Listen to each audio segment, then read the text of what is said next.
Hello, everybody. Welcome to NUFC Talk TV with the match report, the post-match analysis of Everton Newcastle 0-0 at the final game at Goodison Park yesterday. A lot of things to talk about. That we brought the panel together to Mighty Win just disappeared again. Has having issues. Hopefully, we'll get him back soon. We got to talk about the Gordon thing. We got to talk about the Well, substitute. Mike's sounding crap, Chris. I don't know what's happened to your mic. It sounds a bit rough. Let me see. Hey, but you got it from Timo. No, man. Let me. You need to get one of those, mate. You need to get one of those. Let me know if you can hear me well in the chat. Let me see. Here, yeah, he just sounded a bit rough. Just.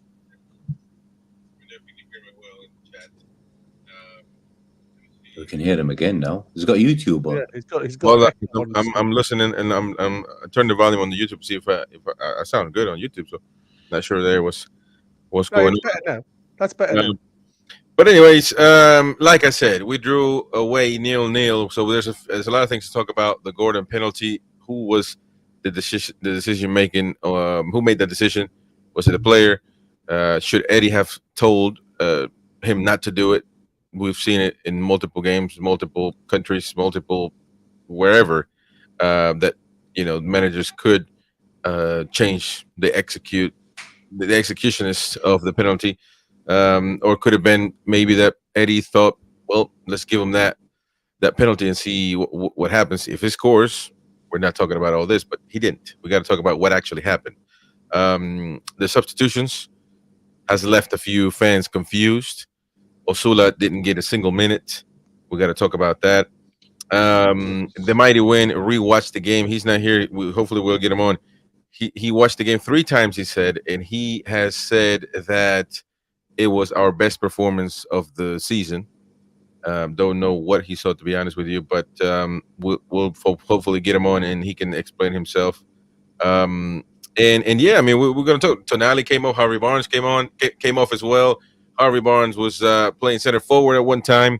It seemed everything was all over the place. But we will analyze everything. We will try to do player scores. We got to do Twitter reacts. We got to do a lot of stuff tonight, folks. So please hit the like button, subscribe if you're new, and if you're not a member yet, please become a member. Help us support the channel and get exclusive content. We just put a video for members about. It was Dan Burns speaking on. After the game, he also said it was a good performance. Eddie Howe did say he was much better today as in yesterday. He really liked the performance as well, Eddie Howe. So we're going to play what he had to say after the match and see if we agree or disagree. Regardless, that's what we're here for. Anyways, Gary, how's it going? Roy, how's it going? All good? Yeah. But still got it, but yeah. I think the biggest word of the day, I think, is frustration. I think we should just put that up in capital letters across the thumbnail, because I think that's how everybody sees this game. It's like it's definitely a point won by them and 2 points lost by us, with the way we controlled the game, apart from the final third, where we just didn't have the cutting edge, and we certainly missed a number 9 of some description. And I think that is where everybody will be looking at Eddie and pointing the finger and saying we've done 2 windows now. We know that both of them are never going to be fit for long. Why have we spent £15 million on a young lad named Osula if he's never going to get minutes? And you get the likes of Delap, who's gone to Ipswich, yes, a lesser club, but he's a similar age, costs a similar money, and again he scored in goals. And starting from the start, so there's lots of questions if you're going to pick bones out of everything. Why we went and spent money if we're not going to use him? So yeah, it could have been money spent better elsewhere, in my opinion. It doesn't make sense if about picking bones. Yeah, that's what we're here to do. We're gonna have to dig something. Something's got to be the answer for what happened yesterday. But it doesn't make sense that Osula, if he's not ready, then he shouldn't be on the bench. He should be some other team. He should be playing at Wimbledon. He should be playing somewhere, getting better. If he is good enough to be on the bench, that means he's good enough to come on the pitch. It just, to me, it's pretty simple. But I mean, somebody in chat, Kenny, right there says that Osula is not good enough. Well, then why is he on the bench? Why is he an option? Why is he an option to come on for a third goalkeeper? I don't know. Roy, what do you think about the game? Frustrating. I mean, Mike went probably right about best performance in 2/3 out of 3/3. So the final third, it was a disaster. If you take the score out, 0-0, and probably put the stats of total shots, don't put how many shots on target, just put total shots, and then just show anybody the stats. They'll probably say this game would have finished 3-4-0. Should have. But they just can't finish the dinner. So I can't say it's the best performance when you couldn't get anything. Because we got 1 point from a useless team, but we got 1 point against the strongest team probably on the planet. Yeah. So for me, I would have rather lost to City and beat those. So that would have been 3 points instead of 2. And no one would have said anything if we lost to City, but I'd rather have 3. So the point now that we gained from City, we've lost 2 now against Everton. Just can't finish the dinner. The subs, again, we made it weaker, I think. You took Tonali off, Longstaff comes on. Murphy, maybe, I think Miggy, to be fair to Miggy, I think he was better than Murphy when he came on. But then Barnes, you can get a moment, you can get a shot or something, finish the game. And then Osula, the poor lad who can't get a game now. So he's tried on 4 wingers yesterday, and Osula still can't get a game as centre forward. When it's a game that you need to win. It's not like we won the game 2-0 and he couldn't get a game. Don't know what he's doing. And it was similar last season. Hall sitting on the bench for 3-4 months, can't get a game. Dan Burn playing on the left, leaking goals right, left, and centre, and nothing happening on that left wing. And he still wouldn't play Hall. And then when he played him towards the end, be like, oh, where has he been all that time? Yeah. Anderson, he looks like a different player completely with Forest now. He's not even a boy anymore. He's a proper man, footballer. Forest. And playing every game. And playing every game, but not only he's playing it where he is suited best in almost as a 10 at times. Almost a 10. And I think that as a manager, the manager should adequate himself with the talent that he has and not switch players. It can work 1 time, 2 times, but that doesn't mean it has to be the norm. But we're going to get carried away to another conversation. Mighty Win, you said, explain yourself, man. You said that it was our best game all season. What I said was, and I'm maintaining it now, when we were watching it yesterday, of course we were frustrated because we didn't get the win. So we were complaining about everything. But having watched it the full 90 minutes again twice, it was a bit like Wimbledon. We were never out of control. The stats, we had, I think, 42 touches in their box to the 5 that they had in ours. And they had 3 shots on target. They had 3 shots. Their XG was 0.67 and ours was 2.05. So we should have won that game. We were absolutely in total control except when we got to that final third.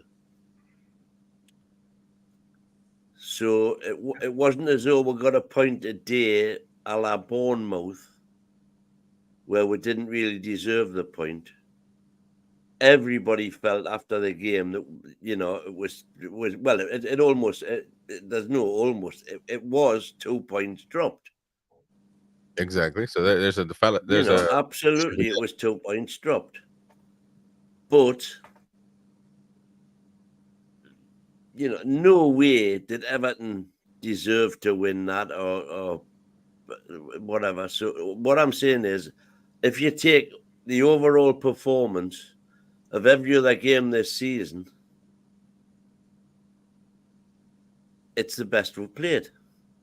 Now you can argue that's easy because we got a draw against Man City last week, and we scored again from a penalty. Because lots of people are pointing out, by the way, that we haven't scored a goal from open play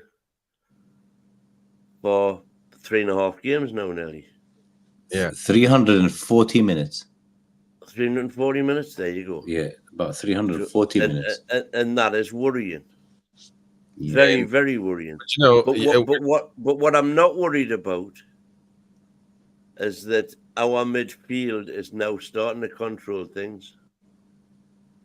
And the forwards that we have available, the midfield, the defence is doing its job.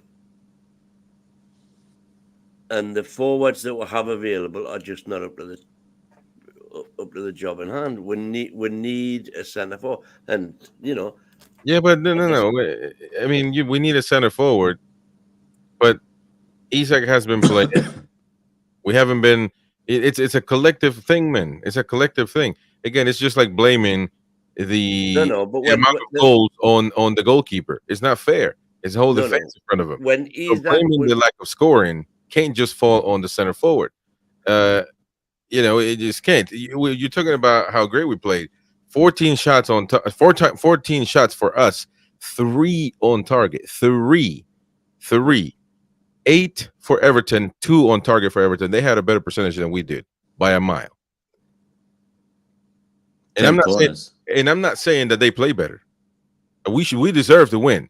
But as you know, watching the game for 103 years, it's not about deserving, it's about getting it done.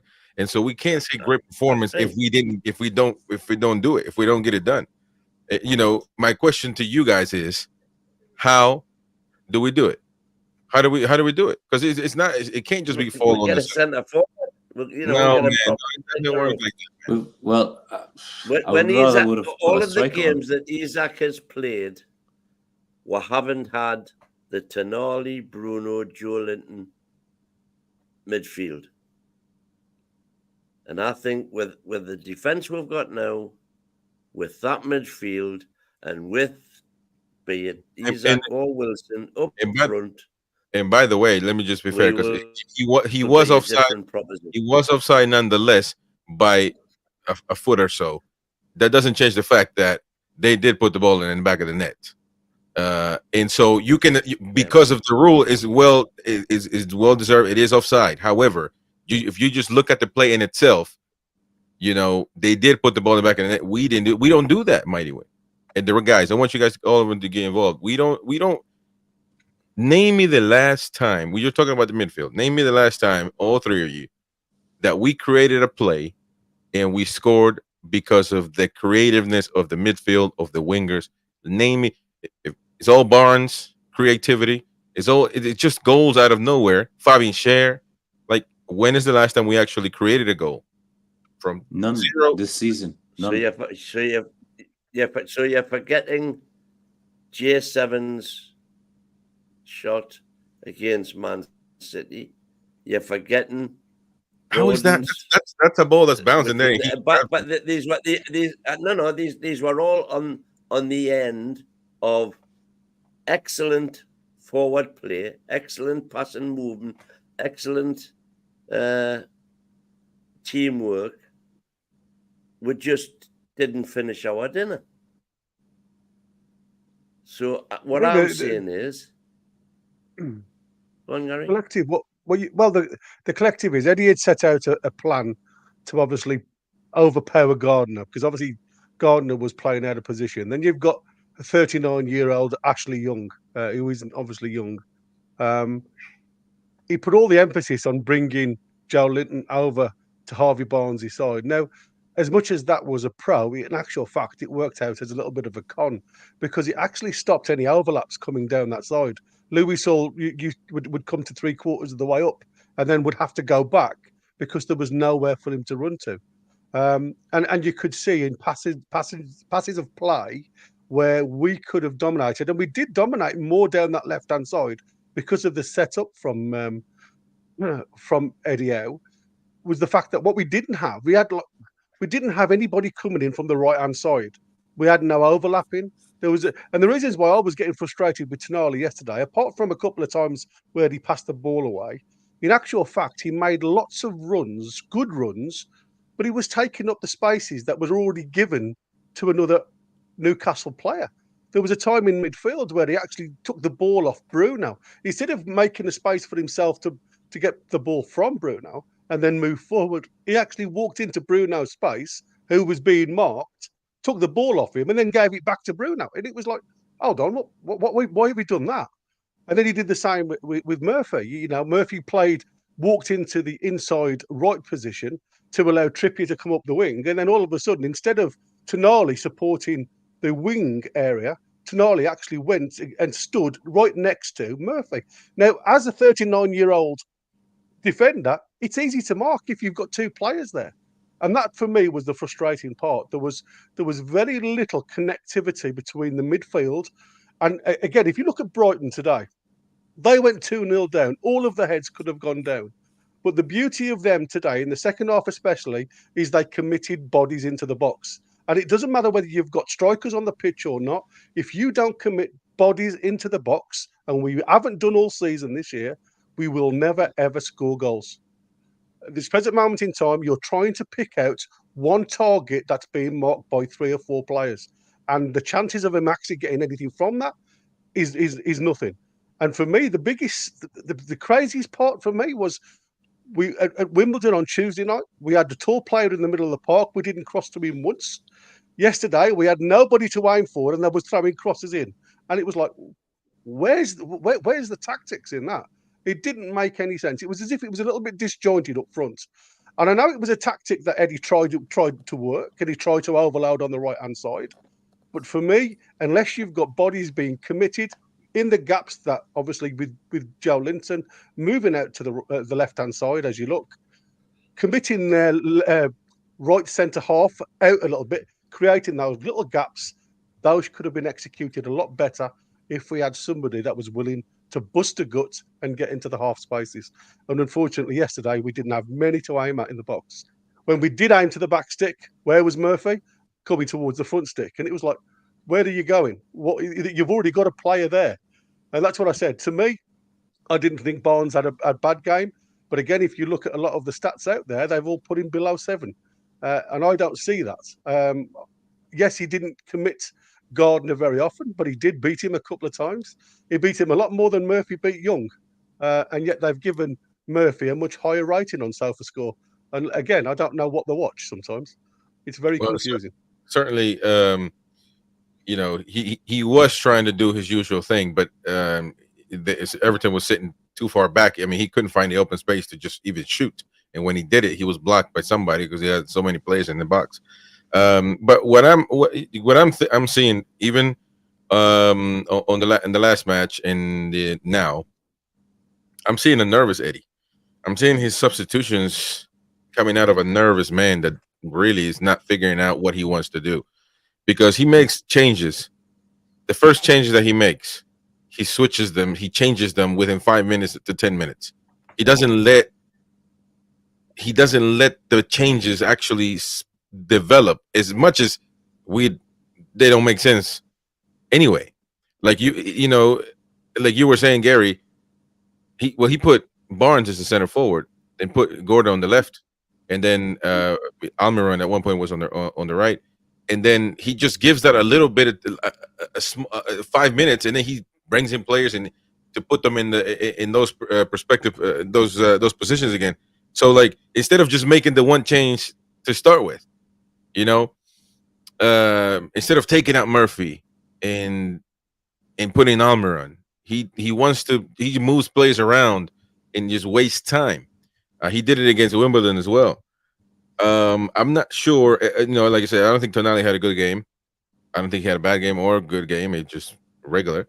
But you got to weigh in the differences. And Sean Longstaff, to me, doesn't give you an upgrade other than being fresh. So if that could be one positive. He's fresh, so he'll run. But you can see how we're scraping the bottom of the barrel. And I didn't like J7 as a left wing. I don't like it. I don't. To me, that just doesn't work. He's forced to cross with his left foot. You know, again, I'm seeing a nervous Eddie. I'm seeing an Eddie that is not. He's not agreeing with himself. So I don't know. You know, you guys might think that I'm reading too far into. I don't know. I'm a bit. As far as yesterday's substitutions were concerned, I mean, they had me just completely and utterly baffled, every one of them. But for Murphy to have been so poor as he was throughout the game, and then to take Barnes off, who is the one player we've got who can give you a goal out of nowhere, if you like. And for then subsequent, the substitutions made no sense to me at all. But they were essentially designed, I think, in Eddie's mind, to give us some cutting edge somewhere along the line. Because as far as the rest of the team was concerned, we were getting up the park, we were getting where we needed to be, and it was just that final coup de grace that we were short of. But why he thought any of those changes that he made were going to change that, you know. But you know what's funny here, because Jordan Tufalash says Longstaff did nothing wrong, but he gets laid for no reason. So we've gotten accustomed to that. That I didn't say Longstaff did anything wrong, but he didn't do nothing good, nothing bad. And I think we're accustomed that as long as he doesn't screw up big, we're okay with that. And I'm not okay with that. I want quality to be on the pitch. And as Tonali is tired, even if Tonali is not performing at what he could do, he still has the quality to put in that one pass that you need for somebody to score. You see what I'm saying? And it's almost, we know Longstaff can't do it. So that's what I get at. I'm not slating Longstaff to say he gave the ball away, or he didn't. You know, he made a stupid mistake, or he just watched everybody else dribble and pass around them without doing any attempting to defend that we've seen him do before. But he just doesn't give you anything. And I agree with you with the part of Murphy. I mean, he wasn't doing anything at all. Actually, I agree with Roy. I thought Almiron was decent. Has been decent for the last 2 games. But on that end, I'll be fair to Eddie. One time they play good, I give them the trust. The next game they played bad, and so you can't trust these guys. Either Murphy or Almiron. They're both. You know, but if they're playing bad, just snub them off. Let me tell you something about Eddie showing, being, in my opinion, being nervous when he makes these changes, showing that he's not thinking through. Because as Harvey, see, because you guys can say, you know, in the chat, you guys know nothing. Eddie knows everything. He sees them in training. Look at Harvey Barnes' face as he is looking at the whatever it's called with his number to come off.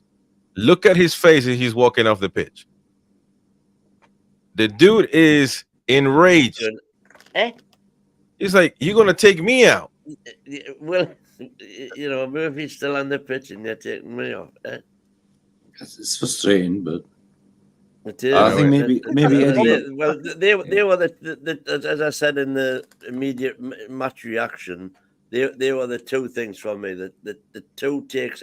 This was the instant reaction when I hadn't watched it again and again.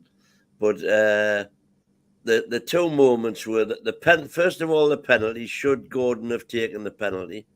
And the more I think about that, the more I'm thinking it was crazy to let him take the penalty. And the second one was the first substitution, and to a lesser degree, the other substitutions. Those were the key moments in the game.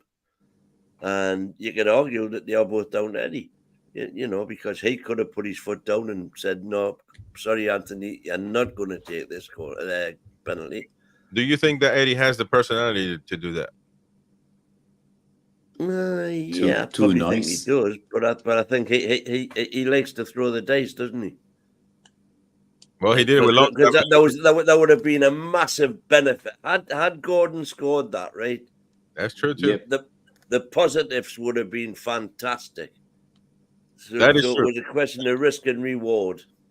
To me, the reward wasn't worth the risk, but everybody. Well, certainly Gordon. There were talks. I don't know if they saw it in the game. People that were saying this, that Dan Barron said let Shear take it, and Gordon said no, I want to take it. But by the way, everybody's saying Shear's just scored a one against Wimbledon. That wasn't the greatest penalty in the world, by the way. Yeah, keeper could have saved that. Yeah, absolutely could have saved it. Should have saved it, truth be told. Well, I think Pickford would have saved Shear's the same as he saved Gordon. Well, Beer Wagon says Eddie did the same with Longstaff in the cup. Yeah, he did, because if Longstaff missed it, Eddie couldn't have went. Dead right. Yeah, that was Eddie saying to Sean, go on, son. Yeah, and he did, and of course that was the positive side to everything. To be honest, I mean, he made it. I didn't see anybody outside of St. James's Park with the statue of Longstaff, but I do think that if Gordon would have scored yesterday, that we probably would have won that game by 3 or more goals. Yeah. By 3 or more. Probably, yeah. Actually, let's put up a vote. Who was our man of the match? Even in a draw, how do you say that? Nominations. Nominees. Yeah, nominees. I need 4 players, so we got to scrub and scrub. But I guess you can put Gordon in there. Each one of us come with one. Yeah, I guess. Yeah. I will. Who should I put? Man, damn. I'll put Gordon just because. Well, he missed the penalty, man. I don't know. He missed He missed a penalty and he missed the one-on-one. One-on-one. He missed the one-on-one. He did miss the one-on-one. And he had the header that he decided to head back into the box instead of going for goal. Yeah. I'm gonna say Bruno, because I think Bruno did play one of his better games all season. So I'll say Bruno. Who else do you guys think? Well, I'll go next, because what I was about to finish that sentence off with was, but despite all of that, I still think Gordon was man of the match, because I thought he had a great game outside that. So if you're saying Bruno, who would have been my 2IC, I'll go with Gordon. All right. Well, there you Gary. go. There's only really 2 left, but I'm going to go with Dan Burn. I thought he was amazing yesterday, and he has been all season in that centre back position, left centre back. And for me, even though sometimes they were, DCL was causing Sean no end of trouble, between the 2 of them, they kept everything. They protected Pope really well. I mean, Pope only had to really make one save the entire match. So I think one of our defenders should have at least got involved in the poll. So I'm going to go with Dan Burn. Right. Mine is going to be J7. Yeah, I agree. I think we've definitely got the right 4 there. Yeah, I think he was everywhere. Forget his passing in the final third, because he was almost as rubbish as everybody else. But defensively, and I remember one point in the second half, the ball was towards Trippier on the right, and Trippier was on the left side, and then suddenly there was J7, and he cut the ball and he started a new counter-attack and stuff. And I thought, I don't know how many miles. It was wonderful. Yeah, and I don't know how many miles he's done, but I'm sure he's done more mileage than anyone else on that pitch yesterday. All right, so the man of the match, the voting is up, so please vote right now. It is Bruno, Gordon, Dan Burn, or J7. So please vote, and we'll take a look at that at the end of the show. You know what? Let's go with some comments, because people are, it's a difficult one to assess tonight, but people are having their say. So let's take a look at those. We got a few there. Kenny says, "Did I watch the wrong game? Did we lose or get a point away?" Away, Kenny. That's one way to look at it. However, Everton are probably going to get relegated, and that's Newcastle for 3 years ago mentality. Happy with a point. When you're chasing top 4, top 5, when you draw with a team like this, that's 2 points dropped. So you do that 2-3 times in a season, you're gone. Yeah. So the difference between Champions League and Europa is that you can equally say that we finished 7th last season and we've got a point yesterday that we didn't get last season. Well, you don't know that. You might lose that anywhere else later on. Yeah, that's the thing. Mukhtar Mohammad says, how do you say that in proper Arabic? What, me or him? Muhammad? You, man. You're the only one that speaks Arabic here. Mukhtar Muhammad. Ooh, man, that's proper right there, man. Yeah. There Say that again. Say that again. We'll record that, man. Mukhtar Muhammad. Oof, man. I need that. That should have been my name, man. We rely. Where's he from? Depends on the country as well. Not could sure. be North African or Middle Eastern. Tell me where you're from, man. Mukhtar. And we'll address that when he comes back. Says we rely on counterattacks far too much. We can't break down any team. As soon as they play low block, we have no creativity in the final third.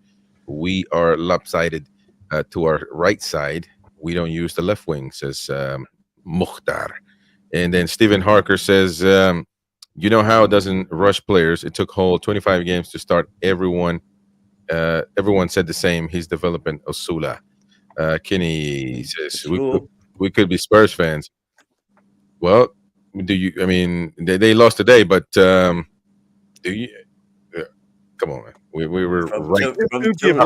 How many games is that this season in the Prem generally, where teams have been 2-0 up? Yeah, but you see, the trouble is, it was so easy. It was so easy for Spurs first half. Their attitude completely dropped. If you have a look at the body language in the second half, they were losing balls. The first touch wasn't there anymore. Yeah, every 50-50 ball was picked up by Brighton. And it was that tenacity. And that's what I said. That's something that we haven't seen this season from our... For me, yesterday, if we'd have committed players into the box, those balls that were coming in, any 50-50 ball, how many times did we see the ball bounce in the box? And we were back to the goal to lay it off to somebody, and there was nobody there. The shots that we were having all went over the bar. We didn't actually commit a save. Can you remember how many saves, apart from the one that the lad and Doy didn't have a clue that hit him on the heel and went away? Then you had the penalty save. But apart from that, there wasn't anything being thrown at the goalkeeper.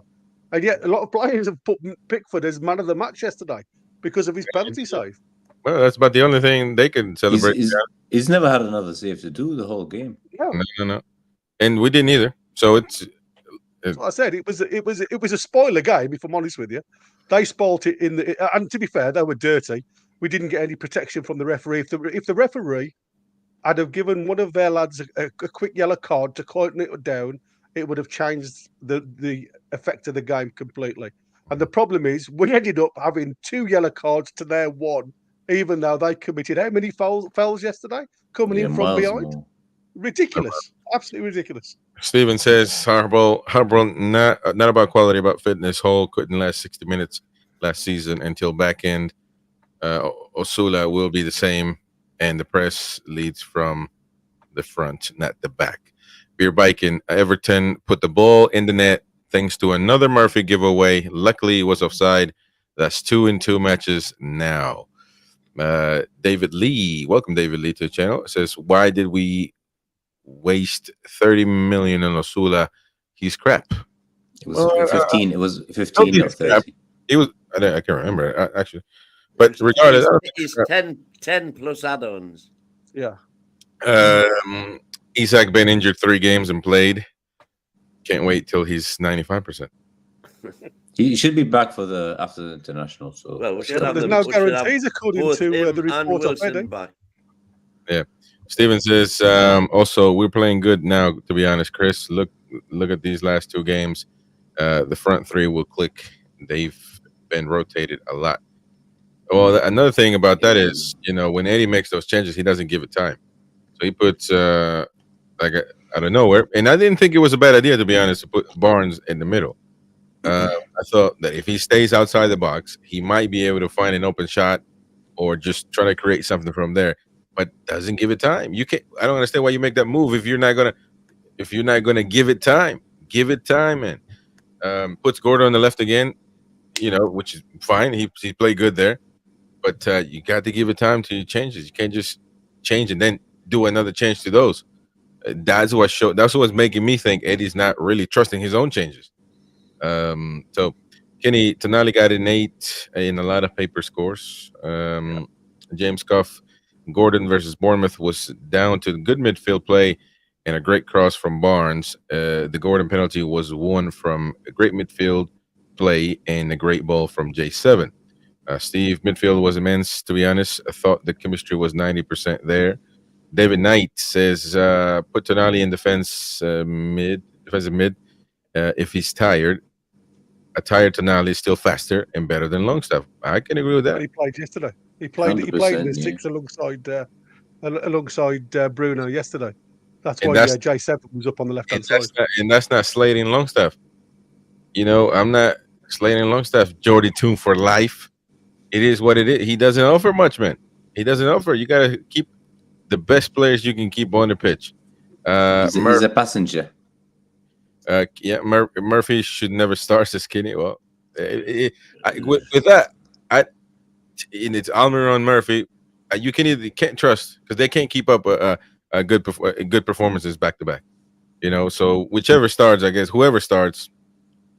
Again, we've got the same issue at the back as well with Trippier and Tino. Well, that's interesting as well. I mean, the Trippier didn't one have guy him, one guy the other. Yeah. James Thatcher, will Tonali ever play full 90 minutes under Eddie? Only Superman can answer that. Well, Alan Thompson, lads, we can all say in hindsight about Gordon taking a penalty when I was in your camp, but on reflection, I'm happy Gordon took it. What would have we said if Shear had missed it? Yeah. No. Yeah. We would have said, why didn't we give it to the penalty taker, Gordon? And I wouldn't have said that because when Shear took it, and I never said, I never thought about anybody else. Shear is he executes penalties. It was only Shear on the field at the time against Wimbledon, Chris. That's the thing. Yeah, that's the difference. If Gordon would have been on the park, then Gordon, while Isak and Wilson aren't available, which are our first 2 penalty takers, Gordon's been nominated for the 3rd penalty taker. And if he's the only lad on the pitch, that's the main one. I can say this: if Gordon didn't take it and somebody else did and missed, I'm not saying this in hindsight. I don't think I would have said Gordon should have taken it. I don't. The dilemma, isn't it? Yeah. I don't think I would have said that. So I gotta go with my conviction. So, but I just think he should have blasted that ball instead of trying to. That's what you guys do. But I mean, Fabian Schär's wasn't a great penalty. It was in exactly the same spot. If the goalkeeper had gone the same way against Wimbledon, he would have saved it. Yeah. It was just the fact that he went the wrong way. I'm not. And on the Shear penalty, I never said it was a well taken or whatever. It just no, I'm not saying that. I'm just saying, Gordon took it. He held his hand up and he says, "I'll have it." And unfortunately, he didn't score. But I mean, there's lots of big penalty takers out there. Harry Kane, these main man has missed lots of penalties. And like I say, you are only there as percentage. The keeper guesses the wrong way. You don't commit into the corner, then there's every chance it's going to get saved. We're gonna take a look at what Pickford had to say about this penalty as well as Gordon later on in a minute. Jordan for life. If someone else had taken a penalty and missed, some fans would be saying Gordon should have taken a penalty, taken it because he scored a good penalty against City. Fans are fickle. Well, I'm telling you what I would have said, and I wouldn't have asked for Gordon to take it. Me. Now you can say I'm saying that in hindsight, and we'll just leave it at that because you'll never believe me. But I'm telling you what I think instantly. Not thinking about it. That's what I would have said. Because I was thinking about that as he was taking it. If he misses it, this is not going to be good. And then, sure enough. Well, I said before he took it, I said, Pickford has faced 200 penalties from him. Yeah. Alan Thompson, lads, everyone has forgotten Pope's wonderful save before the penalty incident with DCL. Yeah. Tonali giveaway ball. Yeah. Well, that was. Which could have been a penalty as well. We got away with that one. Mhm. All right, That was so probably the only chance, really, the whole game. That was it. That was their complete full house. Well, they had that And- chance at the end, didn't they? Where Pope dived to the right. Yeah, saved and then that they ball. blasted it. Yeah. all right, so by the way, Alan Shear came out as well. He says that Newcastle United are at mid-table-ish, that we were awful. He knows about strikers a little bit, and he's getting some attention about saying his piece on Newcastle. He's showing his disappointment in the last performances, not holding back. Certainly don't get paid to hold back. He gets paid to say whatever the hell he wants. He says they were awful in the final third today. They were awful. Damn, he didn't even say we. Well, they were. We gotta say we, man. We. No. No, because he's working as a pundit, not a fan. So Yeah. when he's a fan, he'll say we. Say we. Pundit, they. They're not gonna fire him. But regardless, it's the same thing though. He did say they were awful on the final third.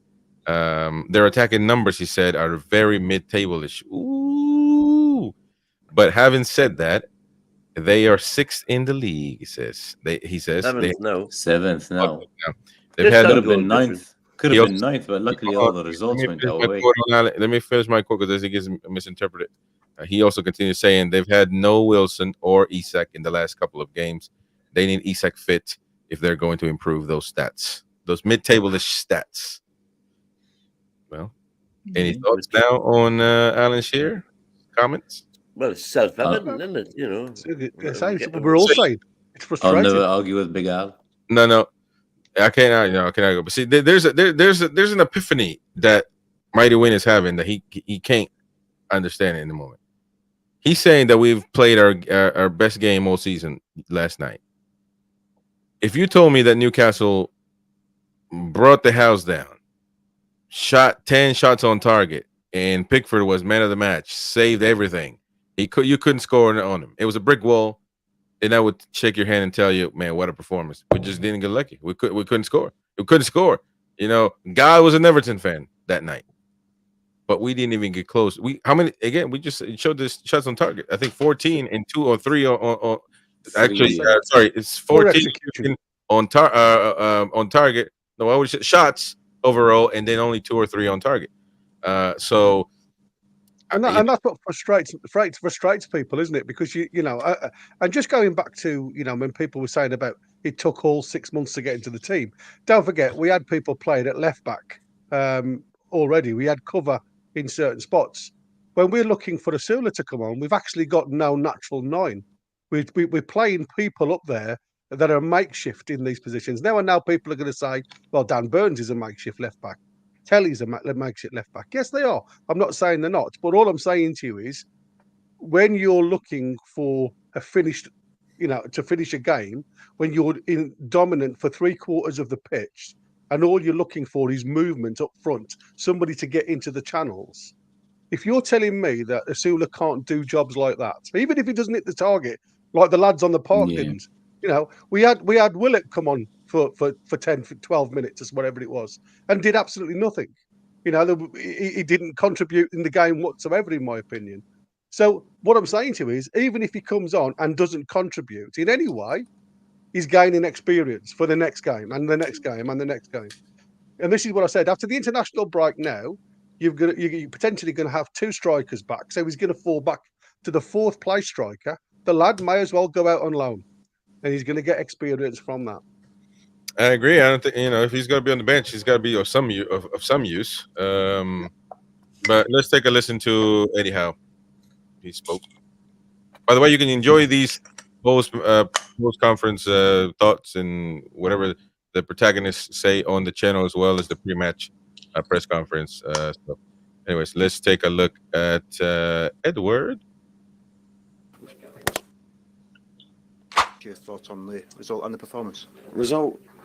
Yeah, the result is the result. I think the performance was very good today. It was much better. for an away performance. I thought we controlled the game. Difficult opponent because you know that they've got clear threats and you have to do the basics well. I thought we did defensively.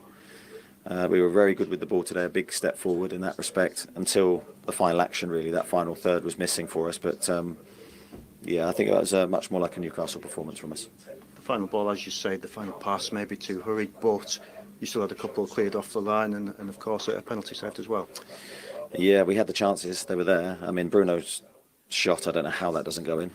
Bizarre moment, really. I didn't see it at the time. I didn't know what had happened until I saw the replay right at the end of the game. Of course, the penalty is a big moment. We've had a few moments second half where you normally back us to be calmer and clearer, but all I can ask for the players is the effort and the commitment and the desire to try and play how we want to play, and that was clear. It was evident. It was much better, and I'm really pleased. Anthony Gordon scored so convincingly against Manchester City last weekend. Was he always going to take that one today? Oh, absolutely, yeah. He's always going to take it. He's taken a penalty in a penalty shootout where he executed it brilliantly against Forest, and the one against Manchester City was equally emphatic. Today missed, and it happens. It happens to the best players in the world. Anyone can miss a penalty. Unfortunately, it was Anthony's turn today, but we all support him. He's been magnificent for us. And when you were getting results earlier in the season, but the performances maybe weren't so good, you were getting a bit of scrutiny for that. So when you perform really well, even if the result maybe isn't quite what you wanted, do you have to take that positive as well? I think you do. I think if you know you can consistently perform to the best of your ability, you're going to win games. I think there was a solidity about the performance today that I really liked away from home. I thought we looked strong, we looked resolute, the attitude of the players was excellent, and we looked motivated to win. And I think when you get that combination with the players that we have, you know over time we will get consistent results. And you could have a couple of attacking options back after the international break as well. How big could that be for you? Well, it's huge because you need your goal scorers and your strikers. They lead the line, which is something unique to them. You know, they have those attributes. They've done it for a long period of time. I think Callum and Alex are huge, not just players but personalities within our squad. We've certainly missed them since they've been out. We'd love to have both of them fit at the same time, which could give us a really good mix, and fingers crossed that can happen. Being back for the next game. Well, we hope so. I think they've got work to do.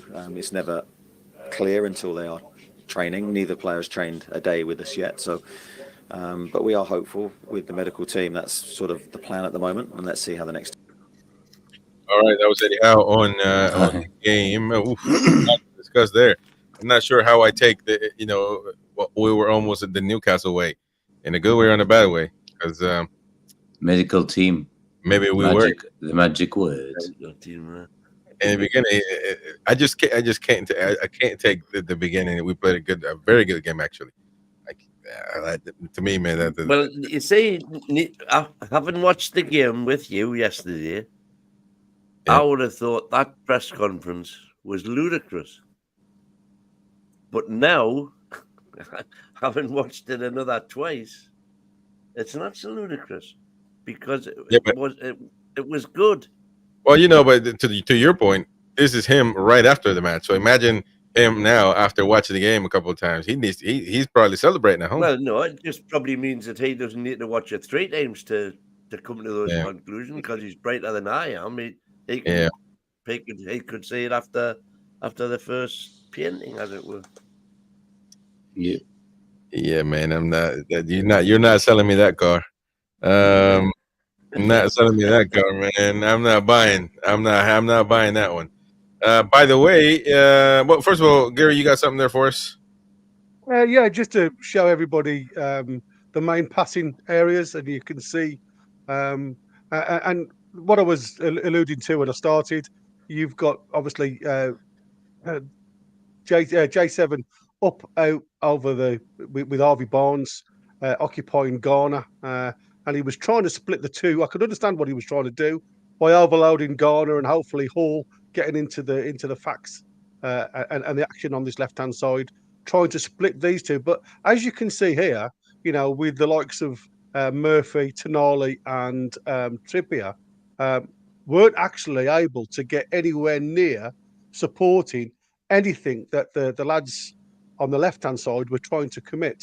So every time they got into good positions, they'd look up. J7 had a couple of times where he looked up And obviously, instead of throwing the ball in with his left foot, he then looked back and he pulled the ball back to Hall down the line. And there was a couple of moments where, we could have had the early cross into the box that just didn't materialise. But I just wanted to show where the lads were in the main passing angles. And it was just evident after watching the match for the first 10 minutes what Eddie was trying to do.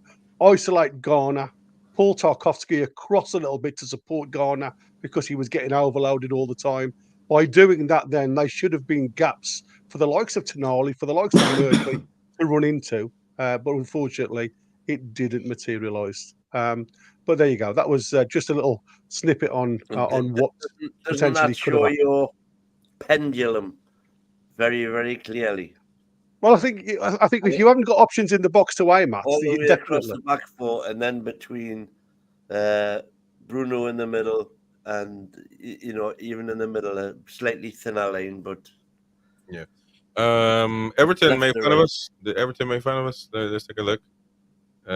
This was Everton's official thing. Says, who's Carmel? Somebody said Carmel. Wish they had played the buzzer from halftime when the penalty was saved. Let's take a listen.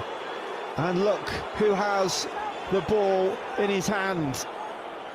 Okay, not bad. Nothing there. Oh, they're gonna play a buzzer.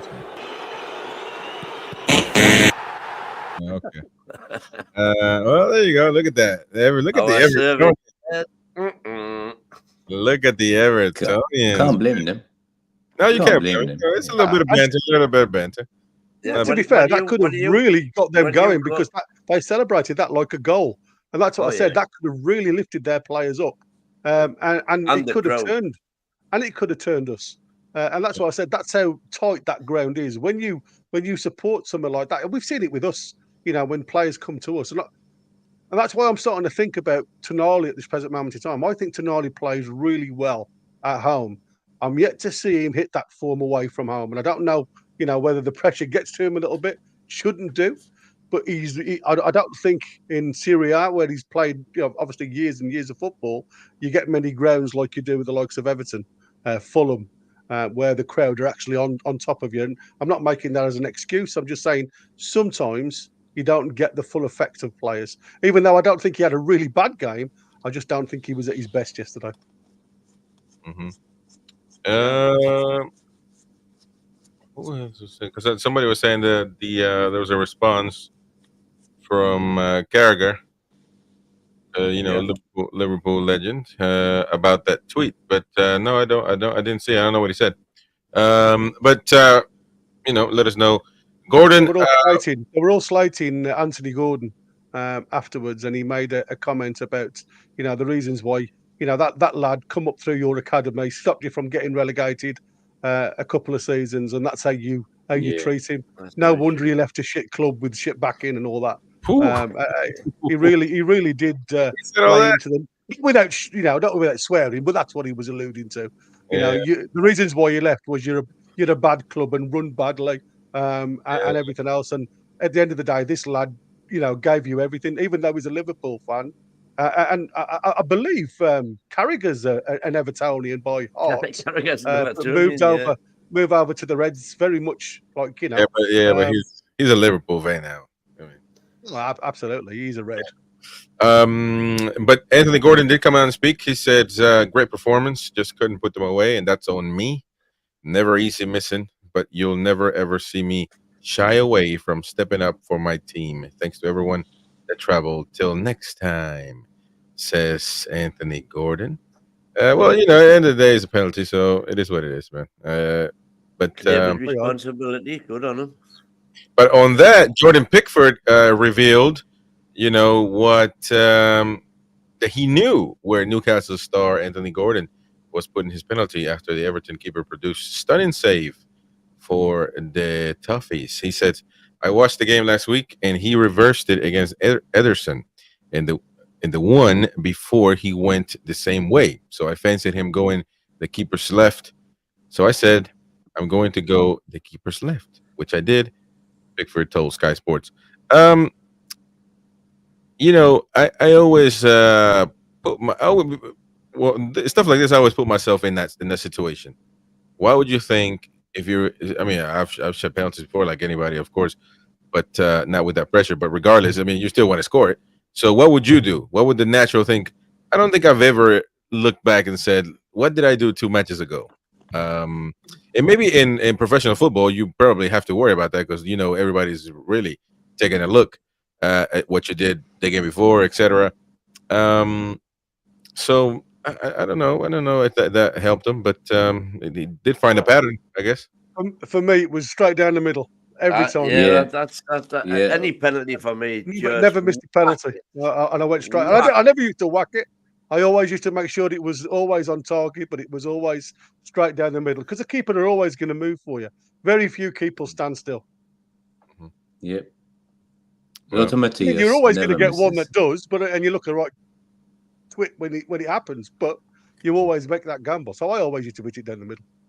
I take my penalties now anyway. I just think if you try and smash it straight down the middle,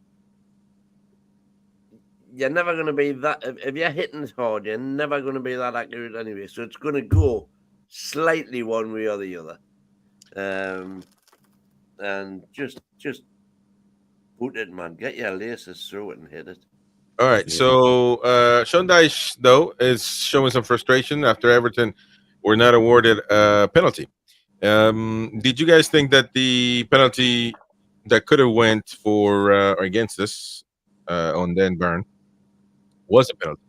No, not at all. When I very first saw it, well, first of all, we didn't see it in the live game. We had to wait for the replay to see exactly what had happened.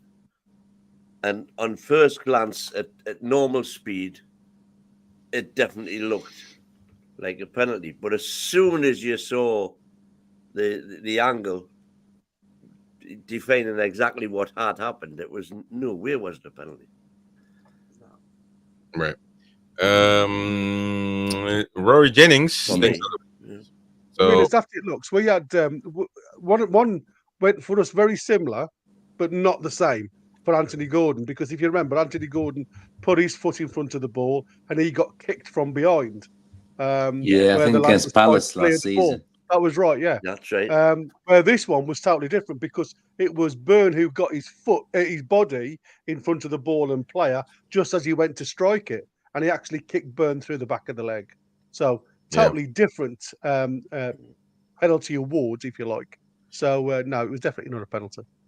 All right, let's take a listen to a Newcastle fan that called in on TalkSport yesterday to have his say. Sol, the Newcastle United fan. How are you, Sol? I'm all right, mate. How are you? Can you hear me, Rory? Yeah, I can hear you, sir.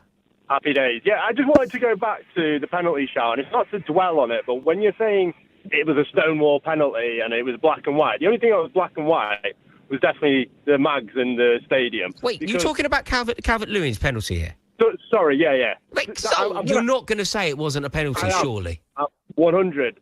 All right, let me hear it. I'm standing on business. All right, let's hear it. So it's all about who owns that space. Now, there's an argument that Dan Burn has owned that space at that point in time because he's come through from a defender's perspective. Now, I can see it from the Everton perspective that it can be argued that he's got his foot there. However, just due to that ambiguity on its own is what makes the new directive from VAR not to come in, because Howard Webb has clearly said that he's trying to push back on that.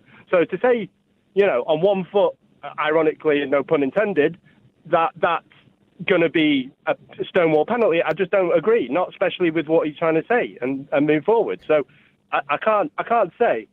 It's who owns the space. And just to, reinforce that, Phil Jagielka even says the same after the post, and he's an Everton legend. Well, if Phil Jagielka says it, then how can we argue?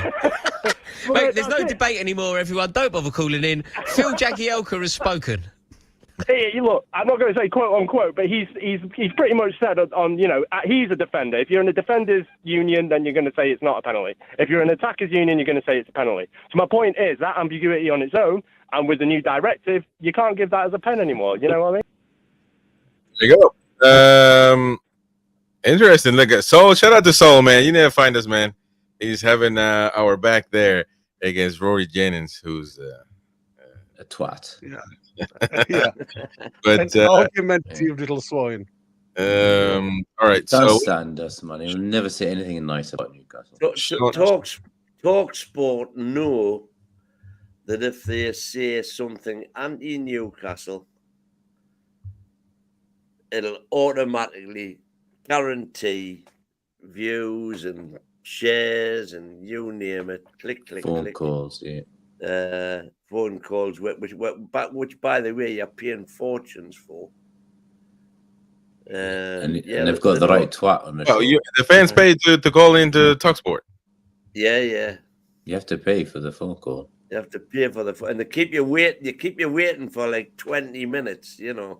Really? Before And they you get get the your money, or is Yeah. it? Did they get that money, or is it like? Yeah. TalkSport get the money.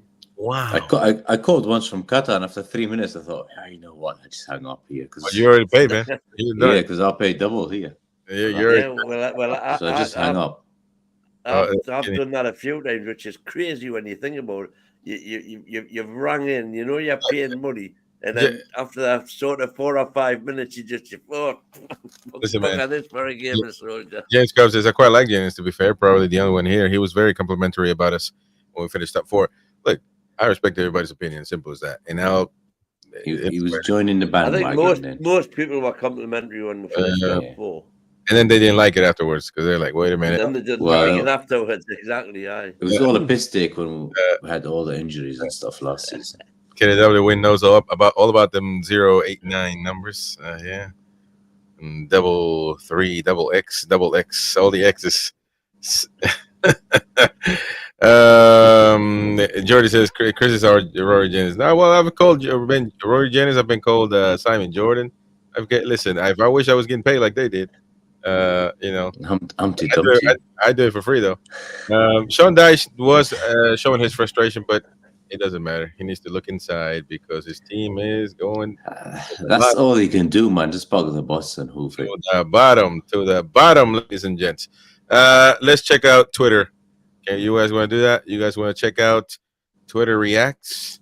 The Mighty Win. Well, not the Mighty Win. He's not even on X, but Roy. Nothing. I'm on it, yeah, but there's nothing there. I'm from Barcelona. Let's see. The Run Blog says, "What a coaching decision! This is by Dyche." Okay, yeah, the size different. We said that live, didn't we? I said, "What is Young on bloody Dan Burn, our biggest player?" Damn, that is funny right there, man. Let's take a go. John Matrix says we're going to win the league and the Champions League. Amanda Stavely, and then wait, I don't get that one. She's jumping in front of the train. That's a Blackpool tram. That. Oh, I don't get it. I don't get it. It's either. because within 5 years, Newcastle gonna. So yeah, that's what she said. Oh, okay. 3 years gone, and we look like nothing's happened now. Oh, 3 years gone, then she's definitely in the second picture. Gone. It's going to take probably 10 years before that plan happens. Yeah. Let me see if I can zoom in real quick, though. There we go. Simon King says, as much as I'm enjoying the fantasy points from Pickford saving Gordon's penalty, shouldn't it have been a retake, as Pickford is clearly banging the bar before the kick? Yeah. Didn't actually if it's he foot is on the definitely line. did do that. I'm interested in this. The thing goal. that's got down below. That's on the line, the goal line. I guess that's the rule right there. It says the defending goalkeeper must remain on the goal line, facing the kicker, between the goal posts until the ball is kicked. The goalkeeper must not behave in any way that unfairly distracts He the can kicker. move. No, he can. He can move right, left. Even go inside the goal and even go to the far end, as long as he's one of his feet's on the line. In there, if this is from the rules, I'll be honest with you, I have no clue you what must he's not doing. unfairly distract the kicker. For example, delay the taking of the kick, or touch the goal post, crossbar, or goal net. He did 2 of those 3. Well, you name me a goalkeeper that doesn't. Yeah, they all do it. Yeah, all I'm saying is that he's right what he's saying. Yeah, but it never gets looked at because, like I say, at the end of the day, that's not, as long as his feet are behind the line or don't encroach in front of the line, then he's on the line, created right. no issues. There was no complaints about that save. Right. All right. Moving on up. We got UTFT, Moving up. a short story. And they're bantering. They're bantering. After the penalty miss, They went. Yeah, the Corey. I think that was the Corey. By the way, did you see Decory when he's going in to congratulate Pickford, and his arm is flailing, his fist, well, his hand, I suppose it wasn't in a fist, misses Gordon's nose and eye by about an inch. Does it? It wouldn't have been deliberate had it made contact, but I tell you what, if it would've had been red made contact, it would have done a whole load of damage. Oh wow. Yeah. All right. Let's keep going. Oh, let's look at this. Harry Wilden says it's cute how Hayden Gordon is the most excited thing Everton fans have gotten over anything in years. Puny little club. Hey, well, look at that, Harry. What's he a fan of? Who's he a fan of? Born, I don't know. There's Italian and English. 90 minutes of my life. I'll never get back again after watching Newcastle and Everton. Borefest. It was a bit better than Wimbledon's one. It was. Okay. You say so. Wajid says Tarkovsky could have just politely asked Tonali for his shirt. Yeah, that was a fight. I couldn't believe that one. I couldn't believe it took the referee 4 attempts to watch it on a video to give the results. Yeah, I really can't. Shocking that. Yeah, that is true. More. Amy 8829 says this feels like a kind of game that could be played for 40 hours and still end 0-0. Yeah, probably. Yeah. There you go. Oh, look at this guy. Hopeless Semantics says Anthony Gordon's barber. Yeah. One eye in the shocking haircut. He got a mullet. That's a country man. That's a country mullet, man. Got a mullet on AG. But AG, the way he's kind of shaved, doesn't it? It's weird. Aye. I'd rather have no hair than that. You wouldn't have had that back in your day, would you, buddy? Certainly not. Well, I've got no short hair. back and sides. That was us. Hit the like button, folks. Please hit the like button if you're just joining us. The Beatles came along. Hit the like button. Welcome David Patterson as well. I'm seeing him for the first time there. FPL Composer says Ashley Young still managing to play Premier League football. There you go. Yeah, to be fair, he's not doing bad, really. Last but not least, Newcastle need a goal, and they're bringing on Miguel Almiron. He's leaving. Kobe Bryant, R.I.P. Kobe Bryant, man, basketball player. But yeah, I'm leaving after Eddie's.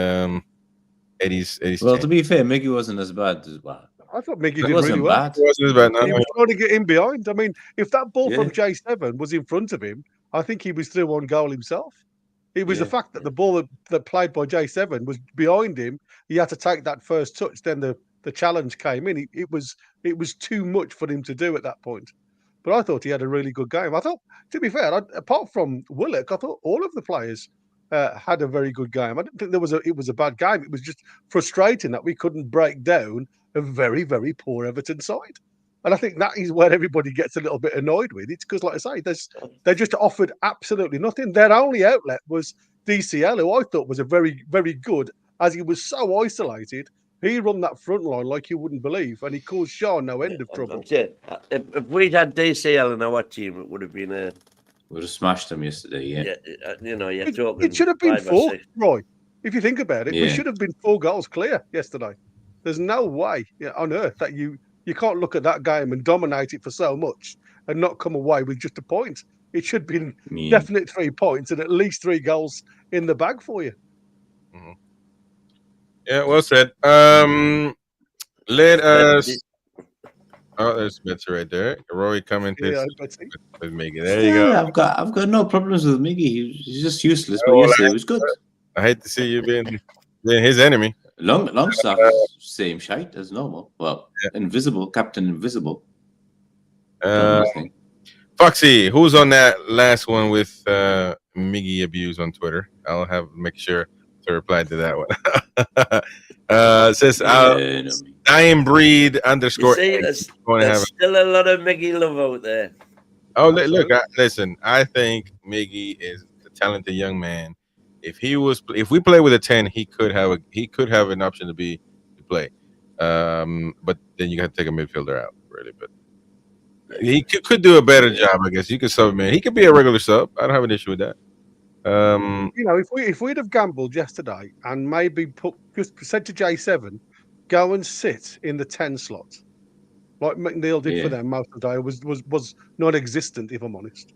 But if we'd have just gambled and said to J7, go and sit in there and try for the flick on, because if you look at how many times we could have beaten them in the air for a direct ball from Shear, perhaps, just to have something different. I mean, the only time we did it was when bloody Harvey Barnes was way offside. And like I say, it was a shame because he was through on goal then. But like I said, at the end of the day, it's certain things that for me, Eddie's tried a tactic that was different to what we normally see with our 3 in midfield, and it worked to a degree. I just think he could have had a little bit more kahunas and moved him to the centre number 10 slot just to tell him to be in and around the 2 defending midfielders for them. And I think we could have seen something totally different. Yeah. All right. I just think that the first substitution should have been Murphy for me. That's simple. That's exactly what I'm saying. That's what boiled my you know what. That's why I'm saying it was just screaming out for it. You didn't have to change everything. That's what I'm telling you. Eddie looks nervous, man. Eddie looks nervous. I think it is. It is because he's not sure what he's doing. He's not agreeing with himself. You can't. Why not just make the simple? He did the same thing with Wimbledon. Remember that he ended up moving crap right, Livermento on the left instead of just making and then he puts. And then 5 minutes later, he puts Hall in. Just could have just done that instead of doing all the other stuff, man. But anyways, let's do player scores, ladies and gents. If you don't mind, it is the time of.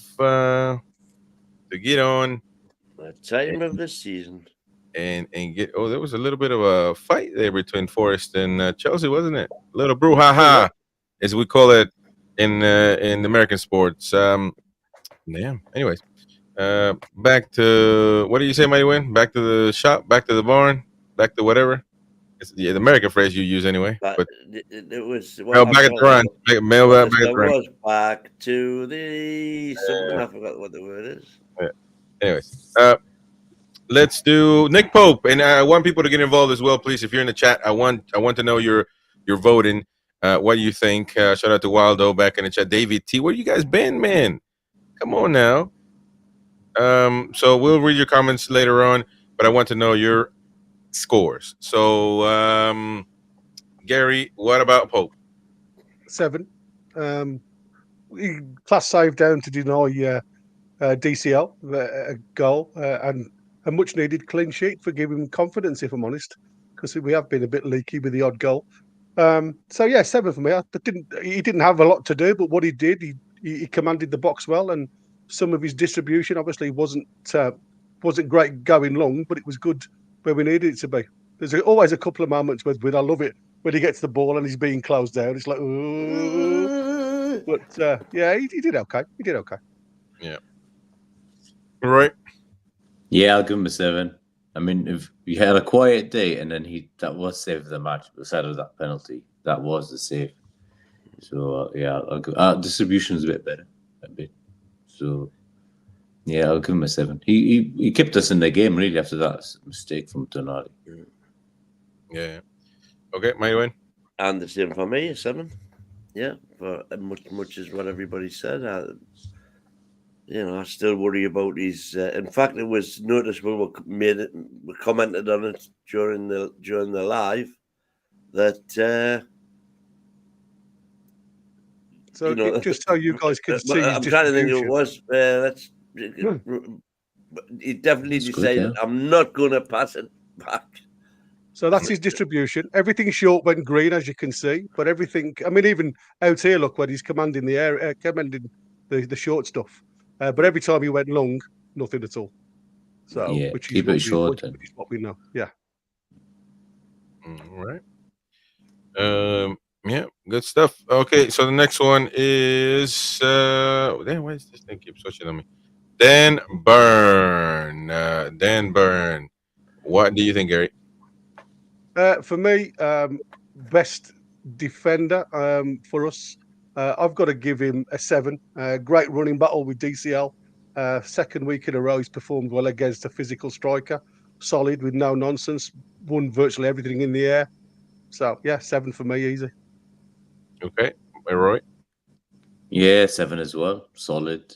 He looks. You remember last season we were just all sick of him playing on the left, and now he's back at central defence, and he led the line. So it was Holland last week and Lewin yesterday. So yeah, another 7 for big Dan Burn from Blythe. From Blythe to the world, mighty win. This is getting boring. This Pope 777, Dan Burns 777. Yeah, we're running all these players high. Okay, 7 from me as well. You know, It's gonna change in a minute. two out of 2 ground duels, 2 out of 2 tackles, 6 out of 9 aerial duels, and the 3 that they're classing him as losing there. He was never favourite for either one of them. So yeah, all right, nothing wrong. Interesting. What do you guys think about Fabian? What do you think about Fabian Shear? Well, Gary. 6. A sheer performance at the back without needing to do much defending. To be fair, long diagonal balls was a huge asset to open up the play. Although some of his punts pitch seemed rushed and a bit wayward. Looked late on because of a blatant trip. So they give him a little bit more. But again, these bookings will come back to haunt us if we don't stop doing the silly ones. So yeah, I'll give him a 6. But like I say, very weak in the air for me. Boring. 6, yeah. He wasn't as good as BDB, especially in the air, as we commented, particularly Gas commented during the game. You just can't seem to buy a winning header these days. Right. But other than that, he covered the ground, covered the space. Yeah, 6. Okay, I'm glad you skipped Roy. Roy, tell us the number. Yeah, 6 for me as well. Nothing special. Few back passes, and sometimes he takes the risk as well, doing all these back passes and diagonal ones, and just. And I wish he moved a bit forward yesterday, especially when we're controlling the game. Maybe have one of his shots or something. Never tried it. But 6, yeah. At least we got a clean sheet. Yeah, good points. Good points. And people are saying, 7 for Shar, 6 says Queen of Heart. So some good passes. AG, yeah, very clinical passes on. Alan Thompson says 6.5. Look at that. Using the passes is something now you can expect from Fabian Shear. So you can add that to this game already. So, all right. On the right side, Kieran Trippier. Gary. Oh, crikey. Hard one, to be fair, because I didn't think he had the best game. I want to give him a 5.5. But I know we don't do half. So I'm going to go with 5.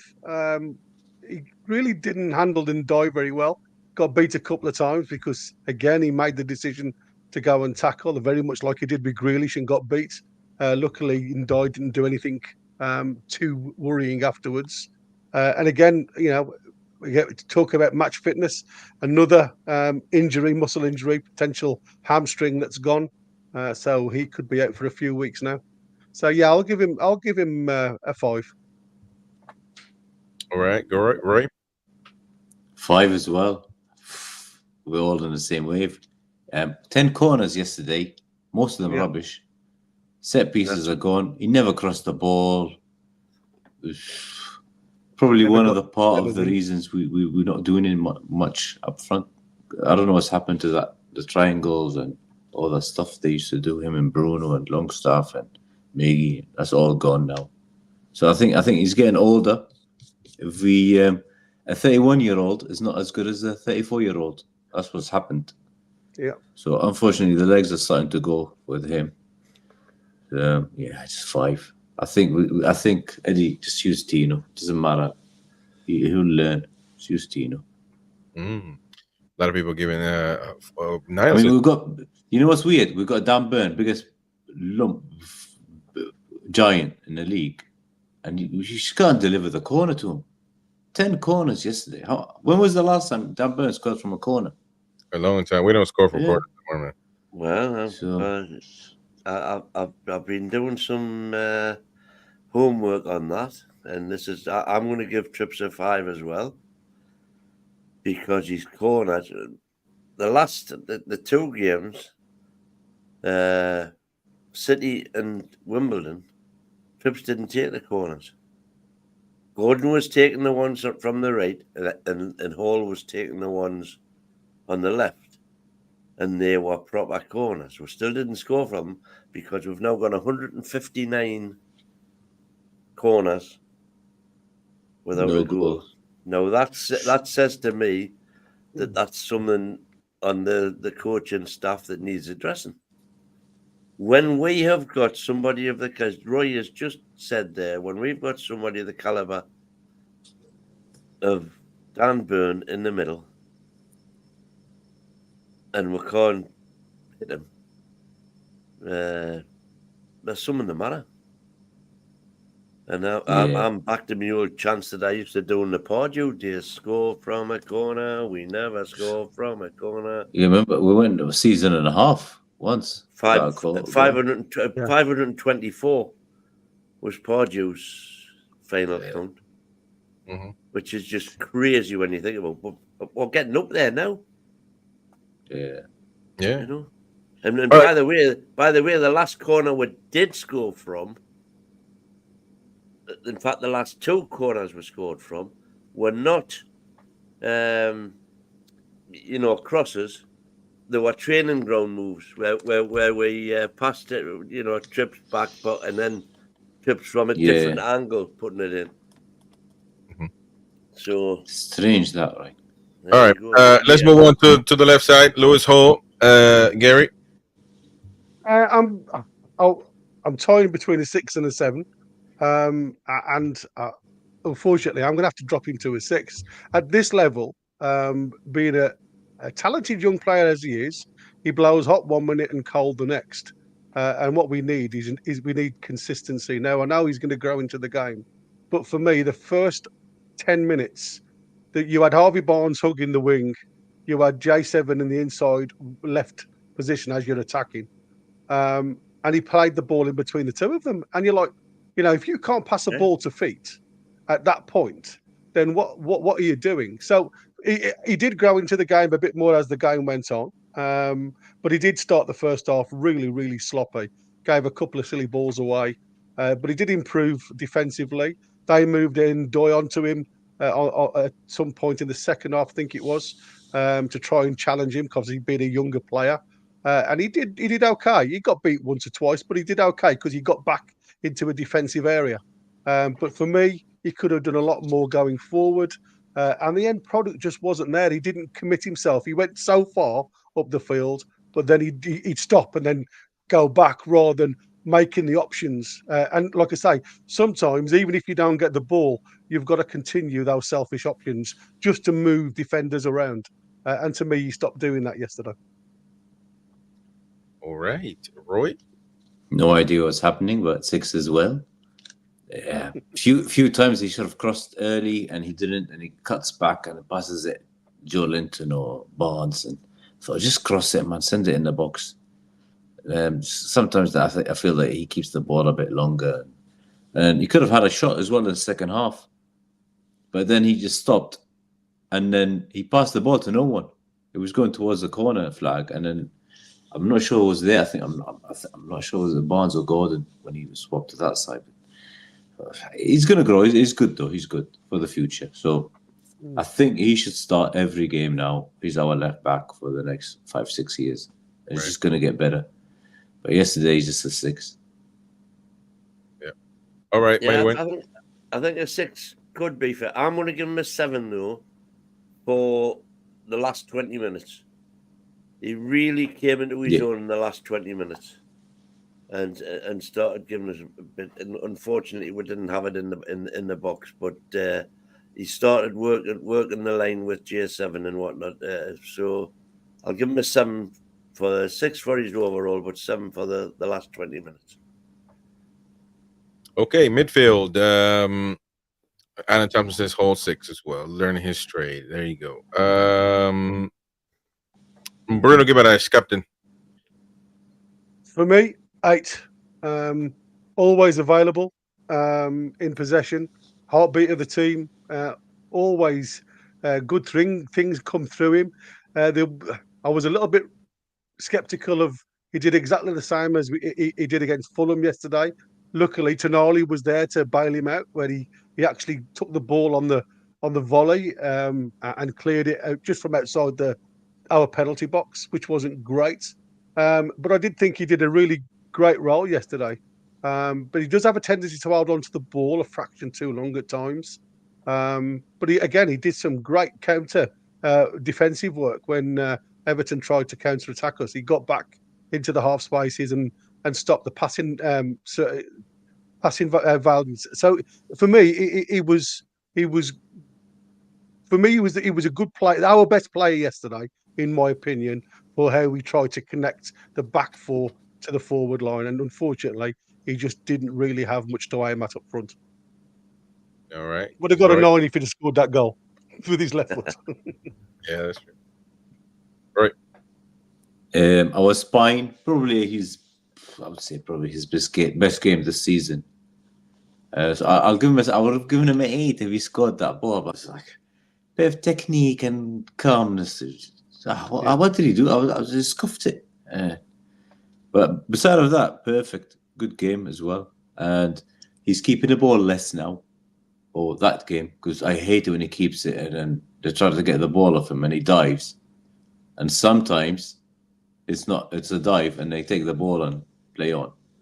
So yeah, if he takes that out of his game, perfect. And just shoot, practice. Yeah, 7 for our captain. And on almost exactly the same. For almost exactly the same reason, I agree with you, Roy, because I would have given him up. He was comfortably our best player in the first half, and didn't do anything particularly horrendous in the second half. So I would have gone with Gary's 8, but because of that miss, I'm just not going to want to. I don't even want to see it. It was worse than Gordon's penalty. I love the way he's now. You see it more and more in every game. Just that the passes, the toe poke pass with the outside of his foot, and they are always bang on accurate. They are becoming more and more frequent, and I just think they're great. Mm-hmm. Yeah, 7 for me.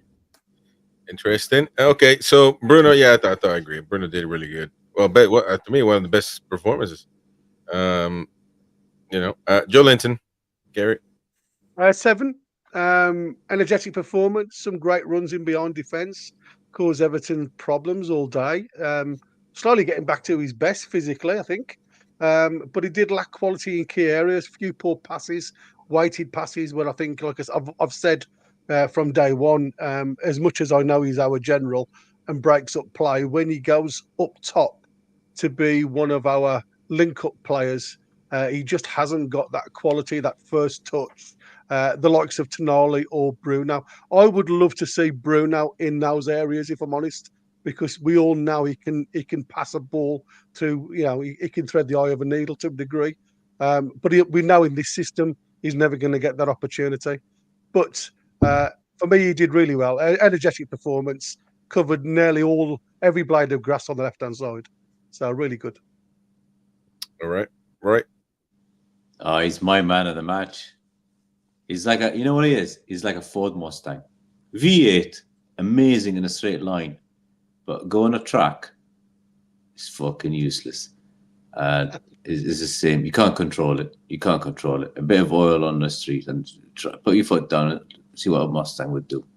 It was start drifting. That's him. He's either great in a straight line, and sometimes he's superb, and you think, wow, we've got a great midfielder.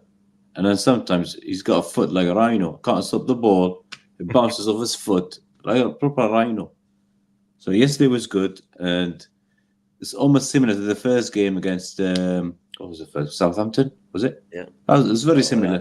And it was good against City as well. And then I like that bit when they lost the ball and suddenly he's on our right. He's at the right back. So I need someone. If someone can find out how many miles he did yesterday, and he just needs to work on his first and second and third touch, and it'll be perfect. I have no idea how this guy was a striker at some point in his life, because there's no way he's a number 9 or a 10. But maybe actually we should use him as a 10 sometimes. So yeah, J7, my man of the match, 8. 8, and I'm giving him an 8 as well. For what you just said, I thought he was tremendous yesterday. Especially the more I watched it, he was doing stuff that you didn't necessarily see first time, but he was breaking up play. He was the number.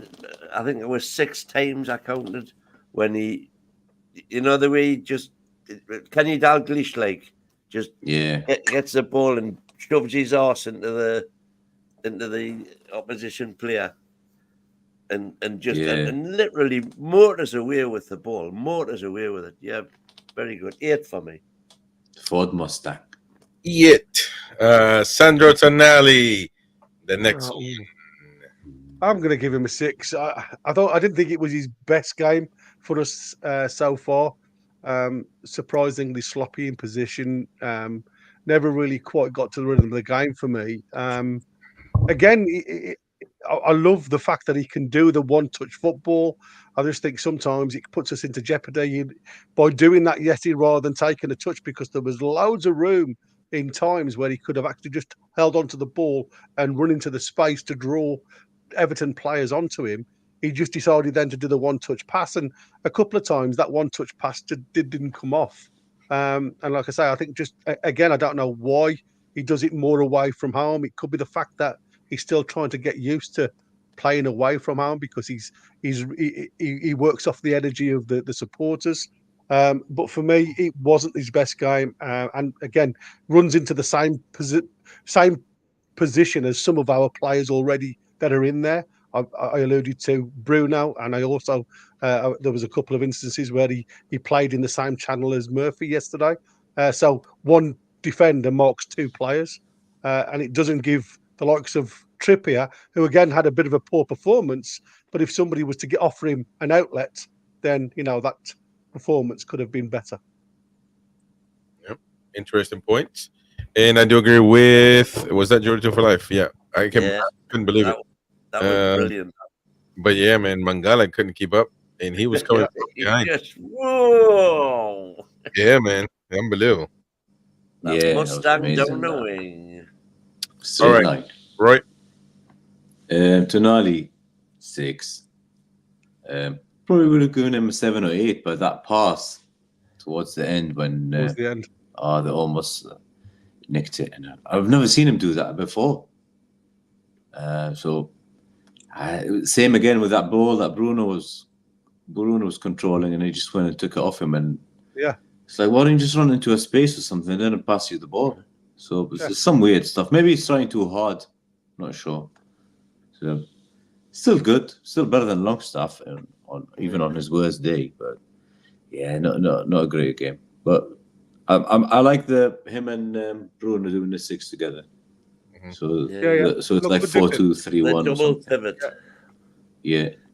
So just a 6. 6 for me as well, for the same reason. I would have given him a 7 because I thought he was pretty good.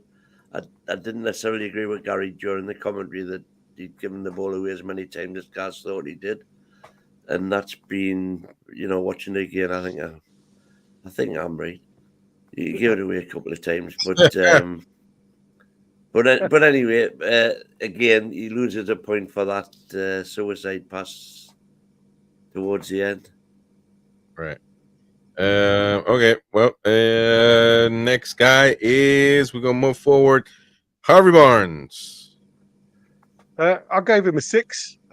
He was wasteful at times, took up some great positions, but failed to capitalise against a makeshift right back in Ghana. Didn't take him to the sword a little bit. But again, I'm looking at the likes of Joe Linton, who was also covering the same space, and that's why I didn't mark Joe Linton up as my player of the match, because I think when you're in such a tight knit situation, one, it stops some of the runs from Hall, and as agreed with some of the chats, he was ignored at times because the ball would just come back 5 yards to J7, where he could have actually utilised Hall's run down the side and maybe then moved further forward. But for me, yeah, I'll give him a 6. I didn't think it was a bad game for him. I just didn't think he capitalised on the position that he was in, especially when they were overloaded on Ghana. Right. Yeah, I'll give him a 6. It wasn't nothing really to remember, really. I'm sure if he watches that game, he's gonna regret a lot of the decisions he's done. Instead of crossing or passing the ball back, and a few decisions, and he looked gutted when he came off because he wasn't the worst one on the pitch. And I think if he actually went, I would have taken Murphy off and put Asul on and moved either Gordon or Barnes to one of the wings and but I don't know what Eddie was thinking, but yeah, just a 6. Okay. I'm gonna give him a 5 because he was virtually invisible, and when he wasn't invisible, he wasn't doing. You know, he didn't beat his man. We know he's got no pace, but he didn't do what he normally does well. And in that respect, you can understand why Eddie, if he's going to make a change, takes him off. But I just think we know what he can actually do. But a 5 from me. I thought you would give him an 8, man. Still not the worst player on the pitch. You wouldn't Yeah, give it's not the worst one. you wouldn't give him an 8, Mighty Win? Oh, Bonds? Yeah. No. Give him a 5. Give him an 8. Oh man, I thought you'd give him an 8. But anyways, okay. So who we got? We got Murphy. 4. Mostly anonymous. If I'm honest, he was against 39-year-old Ashley Young. He didn't. I mean, he didn't look trouble. Who's got YouTube on? Oh my God! What are you talking about? We've got reverb. Since you've put been doing something wind yeah. on. Okay, that's better. It's good now. It's good now. Yeah, that's better.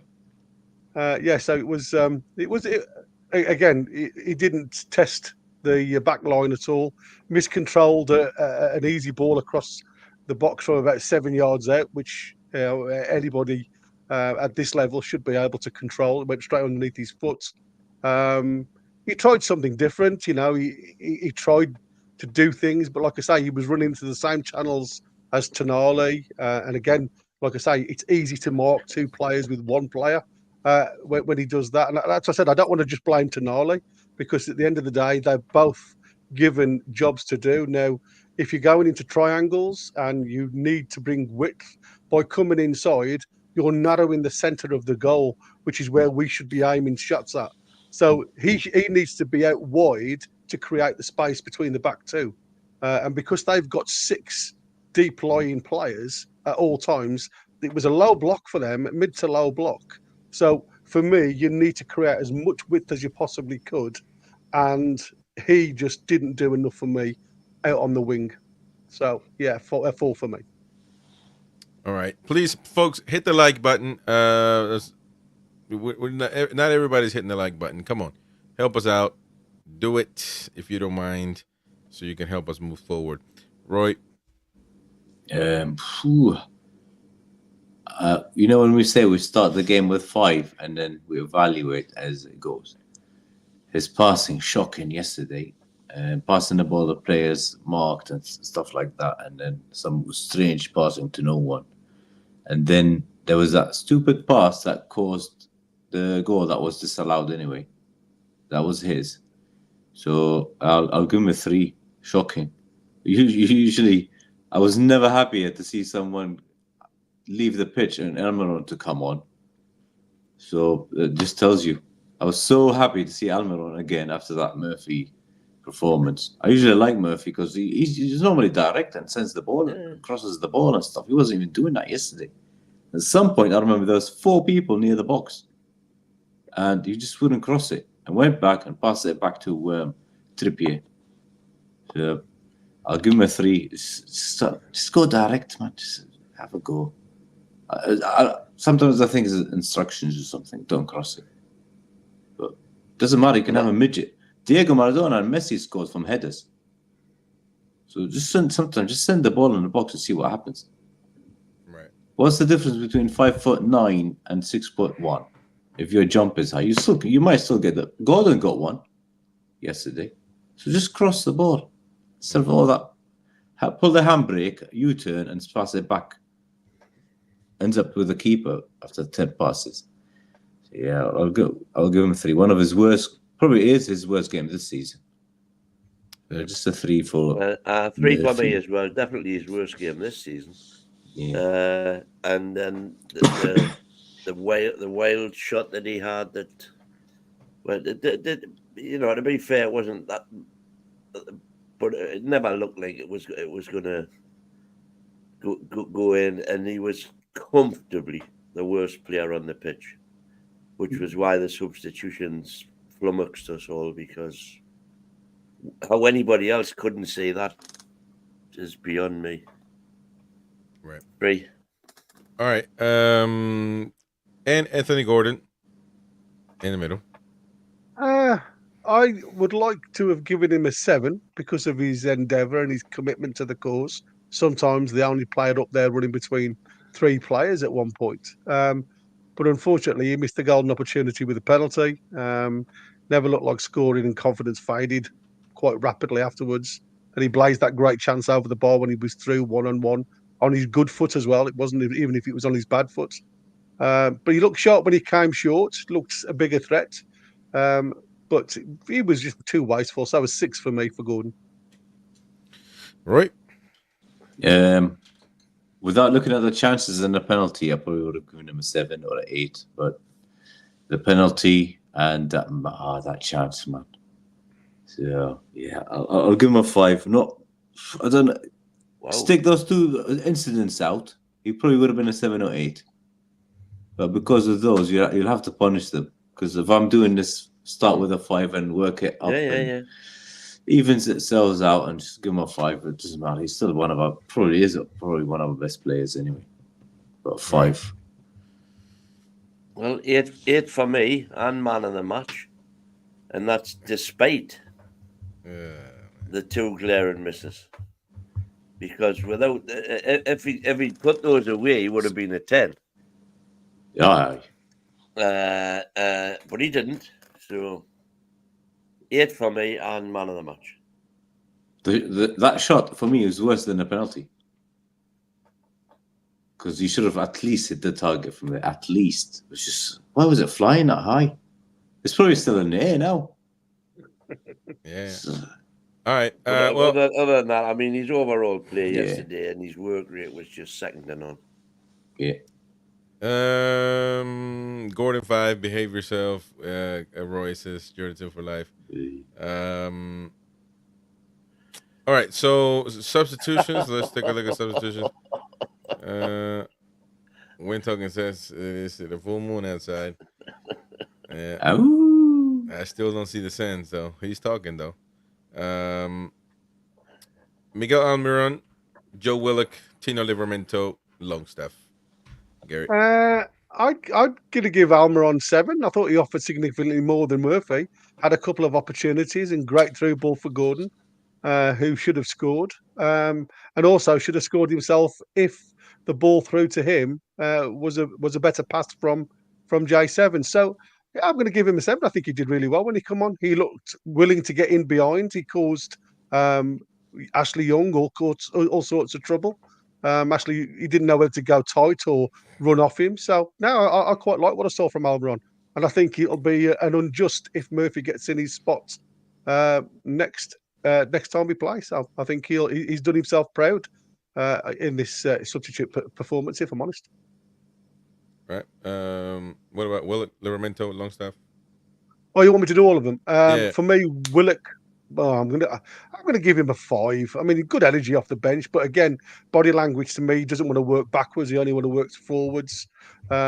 He's getting better with the minutes under his belt, and I think that's what he needs. But he didn't offer a lot on the left-hand side once the switches were made, to be fair. Everything then went right-hand side with Miggy. So I'm going to give him a 5. Okay. Livramento 7. Vibrant off the bench, menace down the right. Obviously, the injury for Trippier opens up a lengthy run for him in the team, I would have thought now. And I think that's what he needs. I think all these young kids now need continuity. I think swapping and changing them as much as Eddie Howe does sometimes can have a hamper. But I think he looked really bright down the right-hand side. And like I say, a couple of better passes would have potentially seen an opportunity open. But he just, like I say, he didn't do bad. So 7 for me. Longstaff, I'm going to give him... I'm tying between a 5 and a 6 because he, as much as he ran around, he didn't do a lot. I'm going to go a 5.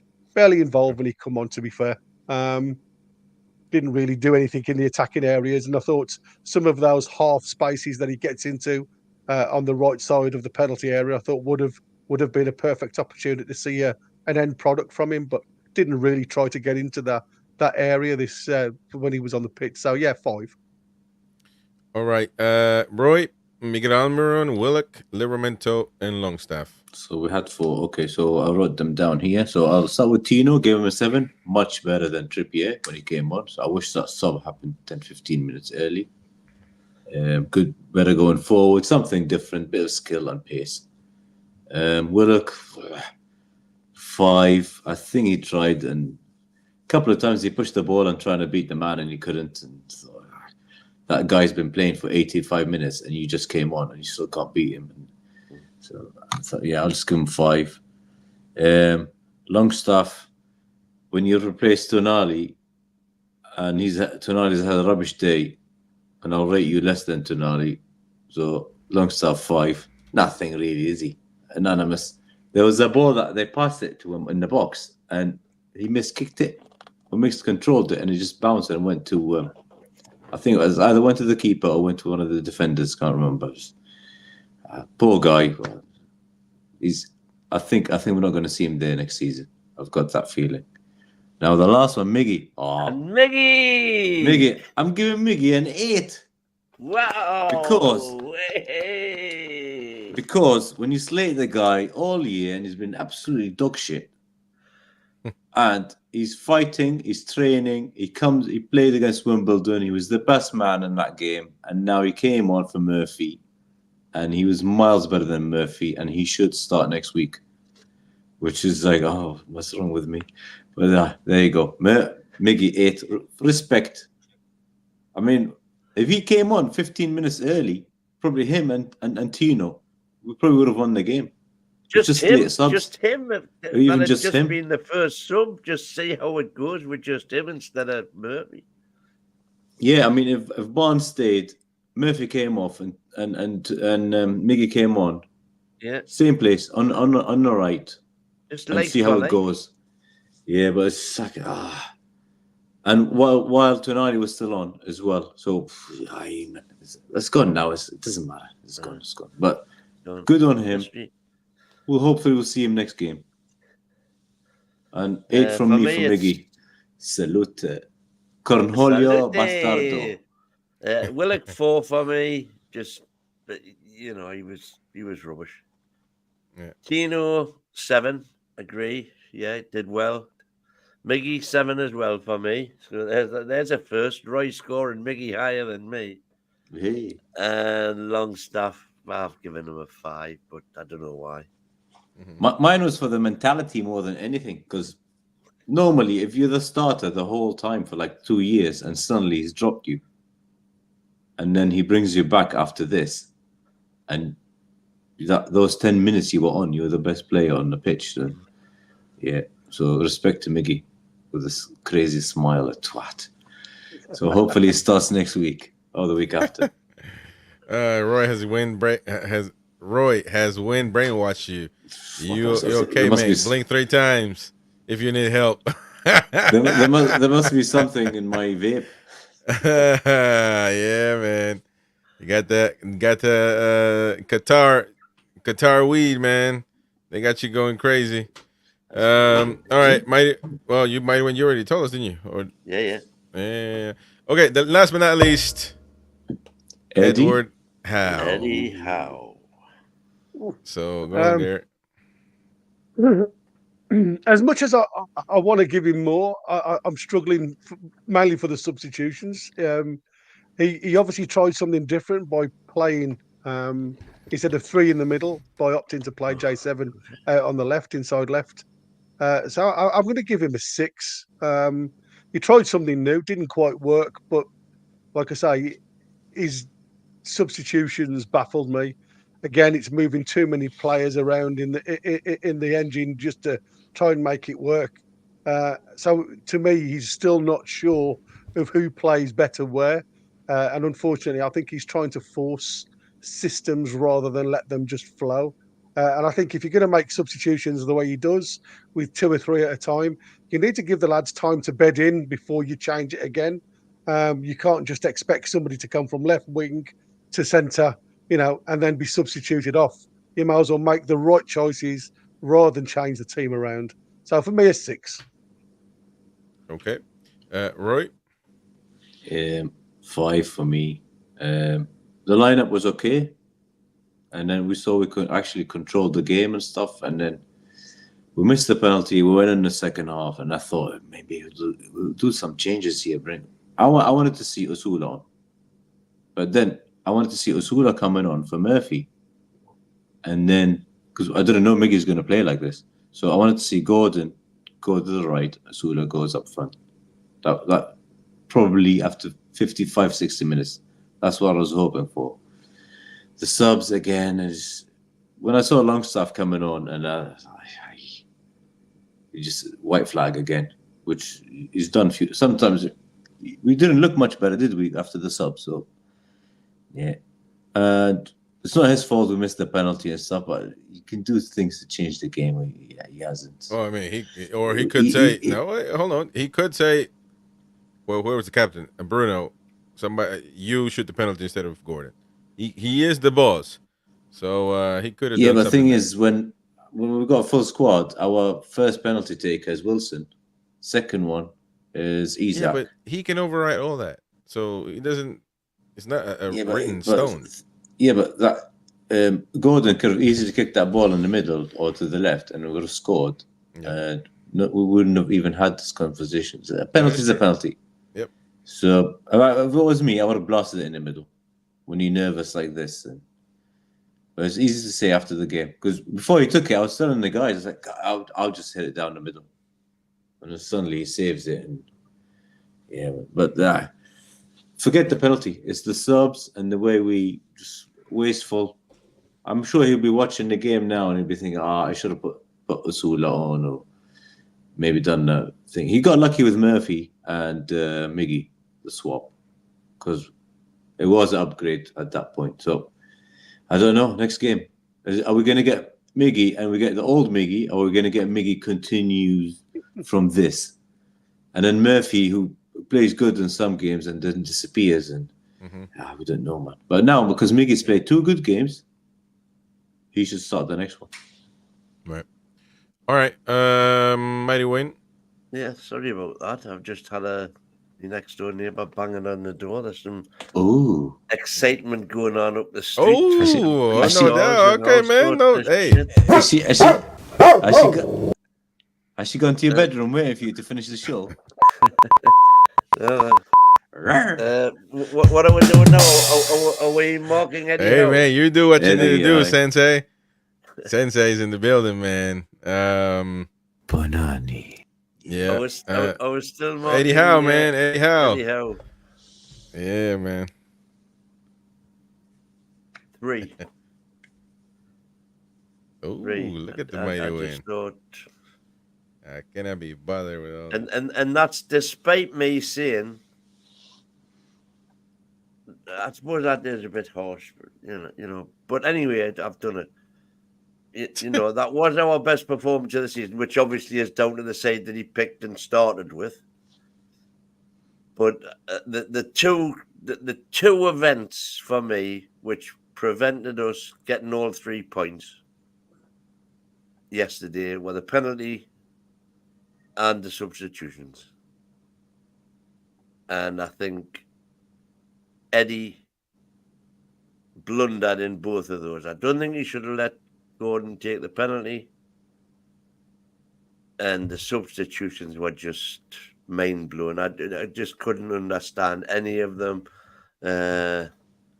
which again cost us 3 points, I think. I love Eddie, I love Eddie, but that was a bad day at the office, Eddie.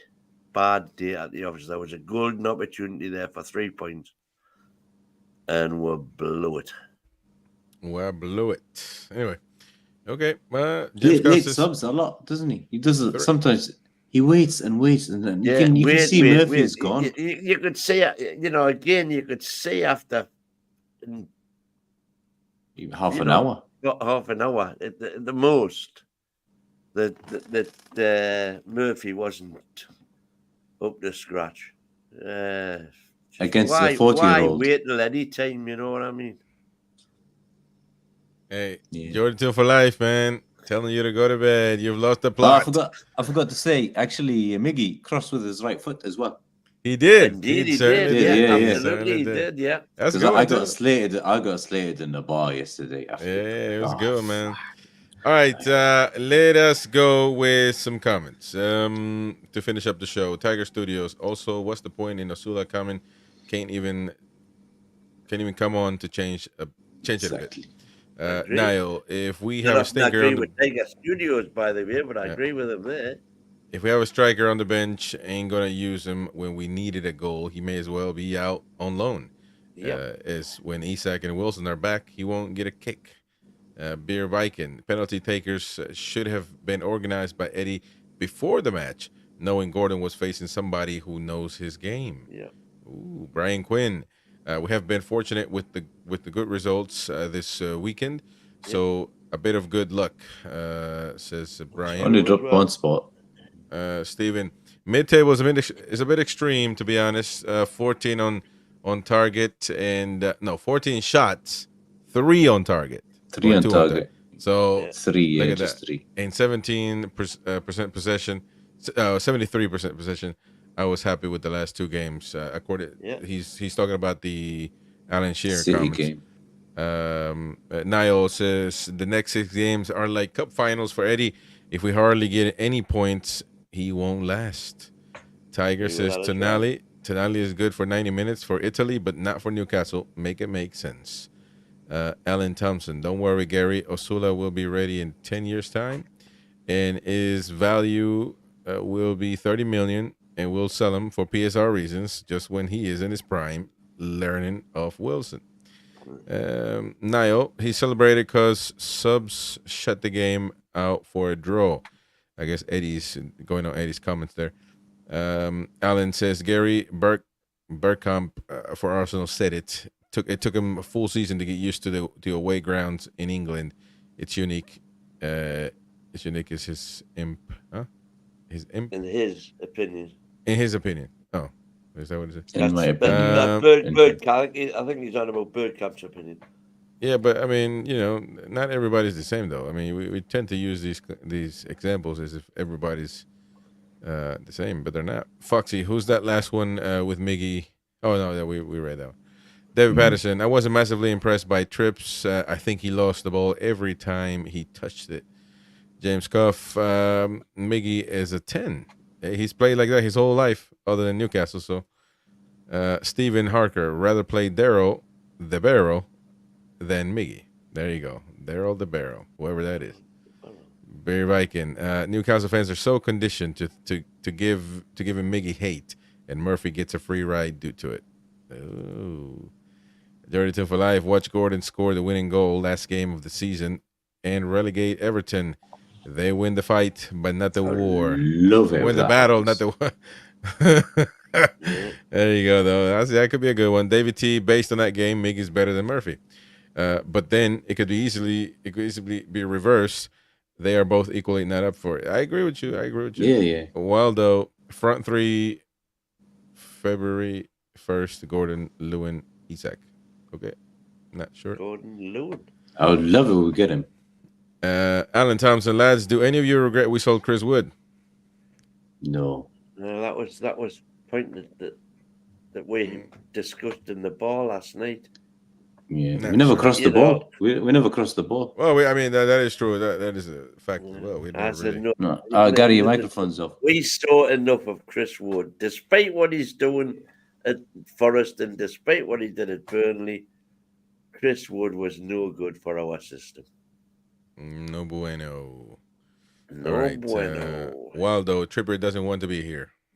I'm not bothered if he goes, really.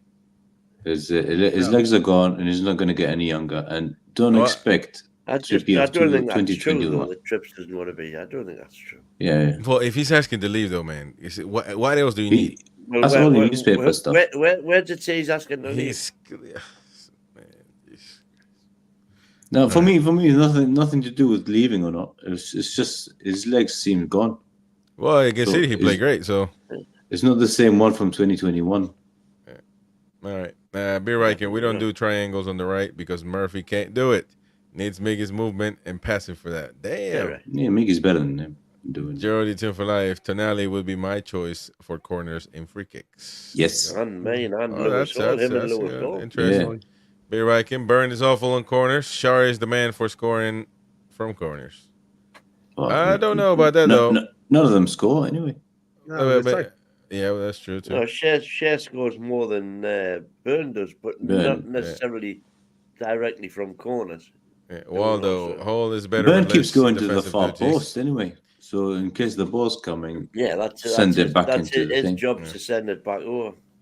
Yeah, but I'd rather have him in the middle. Try and hold up. Waldo, Eddie messing with Tino needs to be careful not to pee him off. Well, managers need to make decisions whether it pisses the football fans, the players off or not. The poll man of the match, who's won it with 7%? 7% Gordon. He's the least. So the fans don't give a damn about none of the nonsense Mighty Win was saying. that penalty. That's what it is. 7%. Only Mighty Win and a few other people. Dan Byrne gets 18% of the voting, so he is third. Dan Byrne. And the first one, the man of the match, according to the people, has gone to J7. 49%. Yay! I won something Bruno for the gets first 35. time in my life. Bruno, you've won a voting on this channel for once. You mean you got it right? Yeah, and I got 2 points on my prediction because I put 2-2. You did, yeah. One of the very few. All right. Well, It could have been 2-2 if they wasn't scored both. We haven't done that. We're going to do that tomorrow night, Chris. The prediction league. Oh, we have actually. Let's find it real quick. And it's updated now. So, if you remember, and you've been participating in our NTTV weekly prediction, I'm going to show you the updated sheet. I don't want to see who is first. And there you go, Queenie. Gary. No, Gary's first. Oh, I thought it was Queen. So, Gary's first right now. Niall's caught up with you. It said 2-1. How many points did you get? You got 0 points. And you're still first. No points. Well, you know. Niall Powell still up at the top of the table. I mean, I say top of the table, like the top of the table, not just one team, but regardless, he's got there. Well, it's still top of the league though. 22 points, both with Gary.